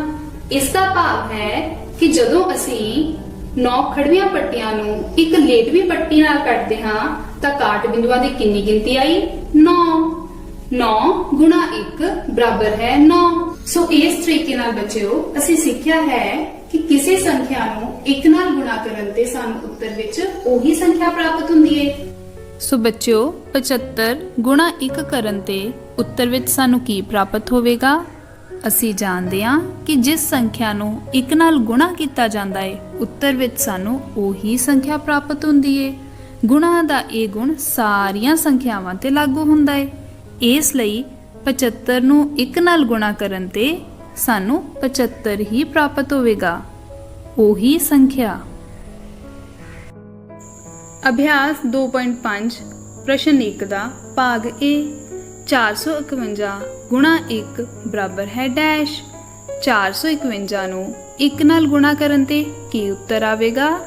ਹਾਂਜੀ, ਉਹੀ ਸੰਖਿਆ 451। ਹੁਣ ਤੁਸੀਂ ਇਸ ਦਾ ਭਾਗ O ਦੇਖੋ। 798 ਗੁਣਾ ਡੈਸ਼ ਬਰਾਬਰ ਹੈ 798। 798 ਨੂੰ ਕਿਸ ਅੰਕ ਨਾਲ ਗੁਣਾ ਕਰਨ ਤੇ ਸਾਡੇ ਕੋਲ ਉੱਤਰ 798 ਹੀ ਆਵੇਗਾ? ਸ਼ਾਬਾਸ਼, 1।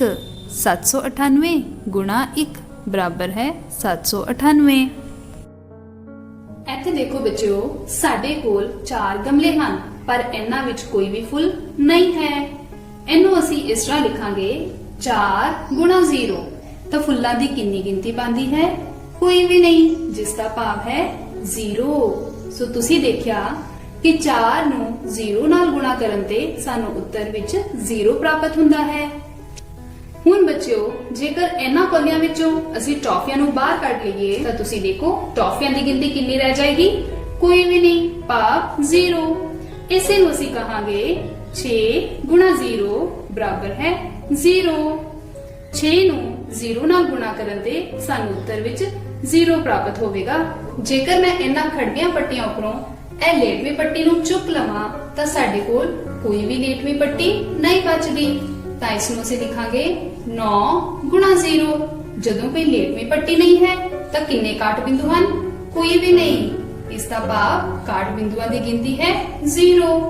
ਤੁਸੀਂ ਦੇਖੋ 9 ਨੂੰ 0 ਨਾਲ ਗੁਣਾ ਕਰਨ ਤੇ ਸਾਨੂੰ ਉੱਤਰ ਵਿੱਚ 0 ਪ੍ਰਾਪਤ ਹੁੰਦਾ ਹੈ। ਇਹਨਾਂ ਤਰੀਕਿਆਂ ਨਾਲ ਅਸੀਂ ਸਿੱਖਿਆ ਹੈ ਕਿ ਕਿਸੇ ਵੀ ਸੰਖਿਆ ਨੂੰ ਜਦੋਂ 0 ਨਾਲ ਗੁਣਾ ਕਰਾਂਗੇ ਤਾਂ ਉੱਤਰ ਵਿੱਚ ਹਮੇਸ਼ਾ ਹੀ 0 ਆਵੇਗਾ। ਗੁਣਾ ਦਾ ਇਹ ਗੁਣ ਸਾਰੀਆਂ ਸੰਖਿਆਵਾਂ ਉੱਪਰ ਲਾਗੂ ਹੁੰਦਾ ਹੈ।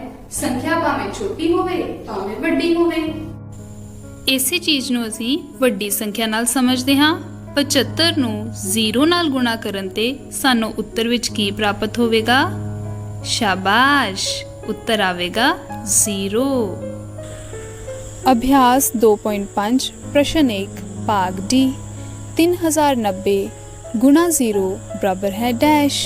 ਹੁਣ ਡੈਸ਼ ਵਿੱਚ ਕੀ ਆਵੇਗਾ? ਸੰਖਿਆ ਭਾਵੇਂ ਕਿੰਨੀ ਵੀ ਵੱਡੀ ਹੋਵੇ, 0 ਨਾਲ ਗੁਣਾ ਕਰਨ ਤੇ ਉੱਤਰ ਵਿੱਚ ਹਮੇਸ਼ਾ 0 ਹੀ ਪ੍ਰਾਪਤ ਹੁੰਦਾ ਹੈ। ਇਸ ਲਈ 3090 ਗੁਣਾ 0 ਬਰਾਬਰ ਹੈ 0। ਭਾਗ ਜੀ ਸਵਾਲ ਡੈਸ਼ ਗੁਣਾ 791 ਬਰਾਬਰ ਹੈ 0। ਕਿਸ ਅੰਕ ਨਾਲ 791 ਨੂੰ ਗੁਣਾ ਕਰਨ ਤੇ ਉੱਤਰ ਵਿੱਚ 0 ਪ੍ਰਾਪਤ ਹੋਵੇਗਾ? ਸ਼ਾਬਾਸ਼, ਉਹ ਅੰਕ ਹੈ 0। 0 ਗੁਣਾ 791 ਬਰਾਬਰ ਹੈ 0।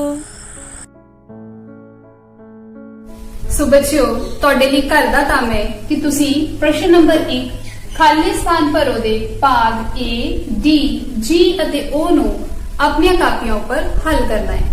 ਧੰਨਵਾਦ।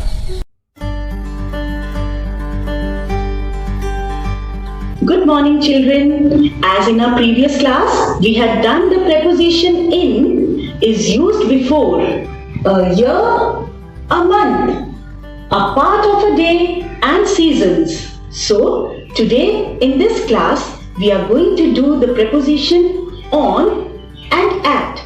Let's do it. Children, preposition on is used before days of the week.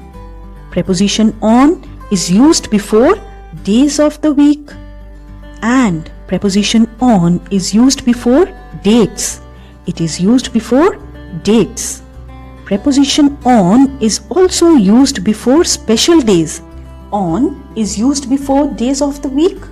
Like we always say on Sunday, on Monday, on Tuesday, on Wednesday, on Thursday, on Friday, on Saturday. We also use on before the dates. We say on 25th December, on 2nd October, on 26th January, on 15th August. We use on before dates. On is also used before special days. Special days can be any, like birthdays, festivals, anniversaries. So on is used before special days. Children, we will say my birthday is on Sunday. My birthday is on Sunday. This is the correct sentence. Let us do one more. On can be used before the special days. Special day can be Diwali. So we will frame a sentence. We light diyas on Diwali. We light diyas on Diwali. Now, on is also used before dates. So we will take the example. I have my exam on 12th August. I have my exam on 12th August. Let us take one more example. Bank is closed on Monday. I can say that bank is closed on Monday. Children, let's discuss the preposition at. At is used before clock time. At is used before clock time. At is used before night. At is used before night. At is also used before weekend. At is used before weekend. Children, at is used before clock time. So we will say at 2 o'clock or at 8 o'clock. We say at night. We say at night. At is used before weekend. We always say at the weekend. We say at the weekend, and weekend is Saturday and Sunday. So we say at weekend. Children, let us frame the sentences with at. We can say Tina had her lunch at 2 o'clock. Tina had her lunch at 2 o'clock. Let us take another example. Now, we will say we can see stars at night. We can see stars at night. Now, we'll take another example. I go to the park at the weekend? I go to the park at the weekend. Children, your homework is give the suitable preposition for the given words. Like, time is given 3:30 p.m. and we know that we use the preposition at before the clock time. So we'll read it at 3:30 p.m. See, one I have done, rest you will complete. ਪਿਆਰੇ ਵਿਦਿਆਰਥੀਓ, ਅੱਜ ਅਸੀਂ ਵਾਤਾਵਰਣ ਸਿੱਖਿਆ ਦਾ ਪਾਠ number 7 ਮਨੁੱਖ ਦੇ ਸਾਥੀ ਜੰਤੂ ਬਾਰੇ ਜਾਣਕਾਰੀ ਪ੍ਰਾਪਤ ਕਰਾਂਗੇ। ਆਪਣੀ ਕਿਤਾਬ ਦਾ ਪੰਨਾ ਨੰਬਰ 42 ਖੋਲ੍ਹ ਲਵੋ। ਪਿਆਰੇ ਵਿਦਿਆਰਥੀਓ, ਮਨੁੱਖ ਅਤੇ ਜੰਤੂਆਂ ਦਾ ਸੰਬੰਧ ਬਹੁਤ ਹੀ ਪੁਰਾਣਾ ਅਤੇ ਗਹਿਰਾ ਰਿਹਾ ਹੈ। ਅਕਸਰ ਹੀ ਮਨੁੱਖ ਦੁਆਰਾ ਬਹੁਤ ਸਾਰੇ ਜੰਤੂ ਪਾਲੇ ਵੀ ਜਾਂਦੇ ਹਨ ਜੋ ਵੱਖ-ਵੱਖ ਤਰੀਕਿਆਂ ਨਾਲ ਮਨੁੱਖ ਦੀ ਸਹਾਇਤਾ ਕਰਦੇ ਹਨ। ਜੇਕਰ ਵਫਾਦਾਰੀ ਦੀ ਗੱਲ ਕਰੀਏ ਤਾਂ ਇਸ ਦੀ ਸਭ ਤੋਂ ਚੰਗੀ ਮਿਸਾਲ ਕੁੱਤਾ ਹੁੰਦਾ ਹੈ। ਦੁੱਧ ਪ੍ਰਾਪਤ ਕਰਨ ਲਈ ਮੱਝ ਅਤੇ ਗਾਂ ਮਨੁੱਖ ਦੁਆਰਾ ਪਾਲੇ ਜਾਂਦੇ ਜਾਨਵਰਾਂ ਵਿੱਚੋਂ ਪ੍ਰਮੁੱਖ ਹੁੰਦੇ ਹਨ। ਇਸ ਤੋਂ ਇਲਾਵਾ ਅਗੋਰਾ ਨਸਲ ਦੇ ਖਰਗੋਸ਼ ਤੋਂ ਪ੍ਰਾਪਤ ਉੱਨ ਦੇ ਰੇਸ਼ੇ ਬਹੁਤ ਹੀ ਮੁਲਾਇਮ ਅਤੇ ਲੰਬੇ ਹੁੰਦੇ ਹਨ। ਊਂਠ ਜੱਤ ਪ੍ਰਾਪਤ ਕਰਨ ਤੋਂ ਇਲਾਵਾ ਭਾਰ ਢੋਣ ਦੇ ਕੰਮ ਵੀ ਆਉਂਦਾ ਹੈ। ਪਸ਼ਮੀਨਾ ਨਾਂ ਦੀ ਉੱਨ ਹਿਮਾਲਿਆ ਨਾਂ ਦੇ ਪਹਾੜਾਂ ਵਿੱਚ ਮਿਲਣ ਵਾਲੀ ਪਸ਼ਮੀਨਾ ਨਾਂ ਦੀ ਬੱਕਰੀ ਤੋਂ ਪ੍ਰਾਪਤ ਹੁੰਦੀ ਹੈ। ਪਿਆਰੇ ਵਿਦਿਆਰਥੀਓ, ਹੁਣ ਅਸੀਂ ਕੁਝ ਸ਼ੁੱਧਤਾ ਚਿੰਨ੍ਹਾਂ ਬਾਰੇ ਜਾਣਕਾਰੀ ਪ੍ਰਾਪਤ ਕਰਦੇ ਹਾਂ। ਅਕਸਰ ਹੀ ਅਸੀਂ ਜਦੋਂ ਬਾਜ਼ਾਰ ਵਿੱਚ ਜਾਂਦੇ ਹਾਂ ਤਾਂ ਬਹੁਤ ਸਾਰੀਆਂ ਚੀਜ਼ਾਂ ਖਰੀਦਣ ਸਮੇਂ ਜਿਵੇਂ ਕਿ ਘਿਓ, ਸ਼ਹਿਦ, ਮਸਾਲੇ, ਦੰਦਾਂ ਵਾਲਾ ਪੇਸਟ, ਕੱਪੜੇ ਅਤੇ ਕੁਝ ਪ੍ਰਕਾਰ ਦੇ ਗਹਿਣੇ ਆਦਿ, ਤਾਂ ਸਾਡੇ ਮਨ ਵਿੱਚ ਇਹ ਸਵਾਲ ਜ਼ਰੂਰ ਆਉਂਦਾ ਹੈ ਕਿ ਕੀ ਇਹ ਸਭ ਚੀਜ਼ਾਂ ਅਸਲੀ ਹਨ ਜਾਂ ਨਕਲੀ, ਜਾਂ ਫਿਰ ਸ਼ੁੱਧਤਾ ਦੀ ਕਸੌਟੀ ਉੱਤੇ ਖਰਾ ਉਤਰਦੀਆਂ ਹਨ ਜਾਂ ਨਹੀਂ। ਹੁਣ ਸਵਾਲ ਇਹ ਪੈਦਾ ਹੁੰਦਾ ਹੈ ਕਿ ਸਾਨੂੰ ਇਹਨਾਂ ਚੀਜ਼ਾਂ ਦੀ ਸ਼ੁੱਧਤਾ ਬਾਰੇ ਕਿਵੇਂ ਪਤਾ ਚੱਲ ਸਕਦਾ ਹੈ। ਪਿਆਰੇ ਵਿਦਿਆਰਥੀਓ, ਜੇਕਰ ਤੁਸੀਂ ਬਾਜ਼ਾਰ ਵਿੱਚੋਂ ਉੱਨ ਲੈਣ ਜਾਂਦੇ ਹੋ ਤਾਂ ਉਸ 'ਤੇ ਬਣਿਆ ਬੂਲ ਮਾਰਕ ਦਾ ਚਿੰਨ੍ਹ ਜ਼ਰੂਰ ਦੇਖੋ। ਜੇਕਰ ਤੁਸੀਂ ਬਾਜ਼ਾਰ ਵਿੱਚੋਂ ਘਿਓ, ਤੇਲ, ਸ਼ਹਿਦ, ਚਾਹ ਪੱਤੀ ਜਾਂ ਹੋਰ ਸਮਾਨ ਲੈਣ ਜਾਂਦੇ ਹੋ ਤਾਂ ਉਸ ਉੱਤੇ ਬਣਿਆ ਐਗ ਮਾਰਕ ਦਾ ਚਿੰਨ੍ਹ ਜ਼ਰੂਰ ਦੇਖੋ। ਸੋਨੇ ਦੀ ਸ਼ੁੱਧਤਾ ਮਾਪਣ ਲਈ BIS ਦਾ ਚਿੰਨ੍ਹ ਜ਼ਰੂਰ ਦੇਖਣਾ ਚਾਹੀਦਾ ਹੈ। ਜੇਕਰ ਅਸੀਂ ਬਾਜ਼ਾਰ ਵਿੱਚੋਂ ਕੋਈ ਵੀ ਬਿਜਲੀ ਦਾ ਯੰਤਰ ਜਿਵੇਂ ਫਰਿੱਜ, AC ਆਦਿ ਲੈਣ ਜਾਂਦੇ ਹਾਂ ਤਾਂ ਉਸ ਉੱਤੇ ਬਣਿਆ ISI ਦਾ ਚਿੰਨ੍ਹ ਜ਼ਰੂਰ ਦੇਖੋ। ਆਓ ਪਿਆਰੇ ਵਿਦਿਆਰਥੀਓ, ਹੁਣ ਇਸ ਪਾਠ 'ਤੇ ਆਧਾਰਿਤ ਮਿਲਾਨ ਕਰੋ ਦੀ ਗਤੀਵਿਧੀ ਨੂੰ ਹੱਲ ਕਰੀਏ। ਊੜਾ ਵਸਤੂ ਹੈ ਸੋਨਾ, ਇਸ ਨੂੰ ਕਿਸ ਨਾਲ ਮਿਲਾਵਾਂਗੇ? ਬਿਲਕੁਲ ਸਹੀ, ਇਸ ਨੂੰ ਤੀਸਰੀ ਆਪਸ਼ਨ BIS ਨਾਲ ਮਿਲਾਵਾਂਗੇ। ਦੂਸਰੀ ਵਸਤੂ ਹੈ ਉੱਨ, ਇਸ ਨੂੰ ਅਸੀਂ ਚੌਥੀ ਆਪਸ਼ਨ ਬੂਲ ਮਾਰਕ ਨਾਲ ਮਿਲਾਵਾਂਗੇ। ਈੜੀ ਵਸਤੂ ਹੈ ਬਿਜਲੀ ਦੇ ਯੰਤਰ, ਪਿਆਰੇ ਵਿਦਿਆਰਥੀਓ, ਇਸ ਨੂੰ ਕਿਸ ਨਾਲ ਮਿਲਾਵਾਂਗੇ? ਬਿਲਕੁਲ ਸਹੀ, ਇਸ ਨੂੰ ਦੂਸਰੀ ਆਪਸ਼ਨ ISI ਨਾਲ ਮਿਲਾਵਾਂਗੇ। ਸੱਸਾ ਵਸਤੂ ਹੈ ਮਸਾਲੇ, ਪਿਆਰੇ ਵਿਦਿਆਰਥੀਓ, ਇਸ ਨੂੰ ਕਿਸ ਨਾਲ ਮਿਲਾਵਾਂਗੇ? ਬਿਲਕੁਲ ਸਹੀ, ਇਸ ਨੂੰ ਪਹਿਲੀ ਆਪਸ਼ਨ ਐਗ ਮਾਰਕ ਨਾਲ ਮਿਲਾਵਾਂਗੇ। ਪਿਆਰੇ ਵਿਦਿਆਰਥੀਓ, ਤੁਸੀਂ ਇਹਨਾਂ ਅਭਿਆਸ ਪ੍ਰਸ਼ਨਾਂ ਨੂੰ ਸਾਫ਼-ਸਾਫ਼ ਆਪਣੀਆਂ ਕਾਪੀਆਂ ਉੱਪਰ ਲਿਖਣਾ ਹੈ ਅਤੇ ਚੰਗੀ ਤਰ੍ਹਾਂ ਯਾਦ ਕਰਨਾ ਹੈ। ਬਹੁਤ ਹੀ ਸਤਿਕਾਰਯੋਗ ਅਧਿਆਪਕ ਸਾਹਿਬਾਨ ਅਤੇ ਪਿਆਰੇ ਵਿਦਿਆਰਥੀਓ, ਸਾਰਿਆਂ ਨੂੰ ਪਿਆਰ ਭਰੀ ਸਤਿ ਸ੍ਰੀ ਅਕਾਲ।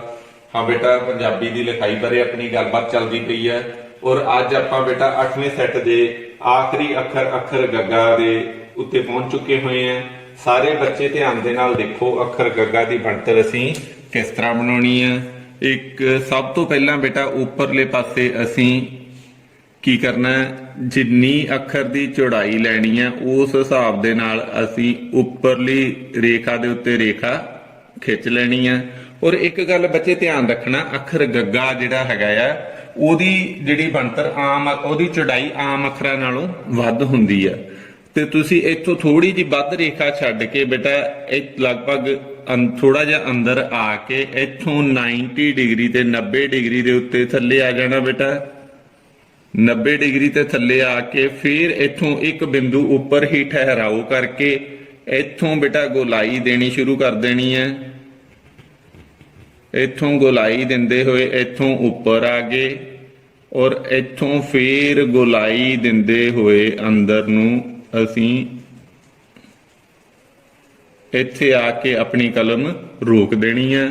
ਔਰ ਆਹ ਚੌੜਾਈ ਹੈ ਬੱਚੇ ਜਿਹੜੀ ਇਹ ਹਾ ਤੇ ਰਾਰਾ ਅੱਖਰ ਦੀ ਚੌੜਾਈ ਨਾਲੋਂ ਘੱਟ ਰੱਖਣੀ ਹੈ, ਕਿਉਂਕਿ ਗੱਗਾ ਅੱਖਰ ਦੀ ਓਵਰਆਲ ਚੌੜਾਈ ਬਾਕੀ ਅੱਖਰਾਂ ਨਾਲੋਂ ਵੱਧ ਹੁੰਦੀ ਹੈ। ਔਰ ਇਧਰਲੇ ਪਾਸੇ ਥੋੜੀ ਜਿਹੀ ਰੇਖਾ ਛੱਡ ਕੇ ਇੱਥੋਂ ਫੇਰ ਬੇਟਾ ਅਸੀਂ 90 ਡਿਗਰੀ ਦੇ ਉੱਤੇ ਰੇਖਾ ਥੱਲੇ ਨੂੰ ਲੈ ਆਉਣੀ ਹੈ। ਇਹ ਬਣ ਗਿਆ ਸਾਡੇ ਕੋਲੇ ਅੱਖਰ ਗੱਗਾ, ਜਿਹੜੀ ਹੇਠਲੀ ਲਾਈਨ ਨਾਲ ਟੱਚ ਕਰੂਗਾ। ਇਹ ਬਣ ਗਿਆ ਅੱਖਰ ਸਾਡੇ ਕੋਲੇ ਗੱਗਾ। ਫਿਰ ਦੇਖ ਲਓ ਬੇਟਾ ਸਭ ਤੋਂ ਪਹਿਲੇ ਸਟੈਪ ਤੇ ਆਹ ਅਸੀਂ ਰੇਖਾ ਲੈ ਲਈ, ਉਹਦੇ ਤੋਂ ਬਾਅਦ ਥੋੜਾ ਜਿਹਾ ਅੰਦਰੋਂ ਇੱਥੋਂ ਥੱਲੇ ਆ ਗਏ ਔਰ ਇੱਥੋਂ ਗੋਲਾਈ ਦਿੰਦੇ ਹੋਏ ਇੱਥੇ ਆ ਕੇ ਅਸੀਂ ਇਹਨੂੰ ਬੰਦ ਕਰ ਦਿੱਤਾ ਔਰ ਇੱਥੋਂ ਫੇਰ 90 ਡਿਗਰੀ ਦੇ ਉੱਤੇ ਰੇਖਾ ਜਿਹੜੀ ਆ ਉਹ ਥੱਲੇ ਲਿਆ ਕੇ ਇੱਥੇ ਆ ਕੇ ਅਸੀਂ ਅੱਖਰ ਗੱਗਾ ਨੂੰ ਖਤਮ ਕਰ ਦੇਵਾਂਗੇ। ਹੁਣ ਤੁਸੀਂ ਆਪਣੀਆਂ ਵਰਕਸ਼ੀਟਾਂ ਦੇ ਉੱਤੇ ਜਾਂ ਕਾਪੀਆਂ ਦੇ ਉੱਤੇ ਬੱਚੇ ਇਹਦਾ ਗੱਗੇ ਅੱਖਰ ਦਾ ਅਭਿਆਸ ਕਰੋ। ਤੁਹਾਡਾ ਬਹੁਤ ਬਹੁਤ ਧੰਨਵਾਦ।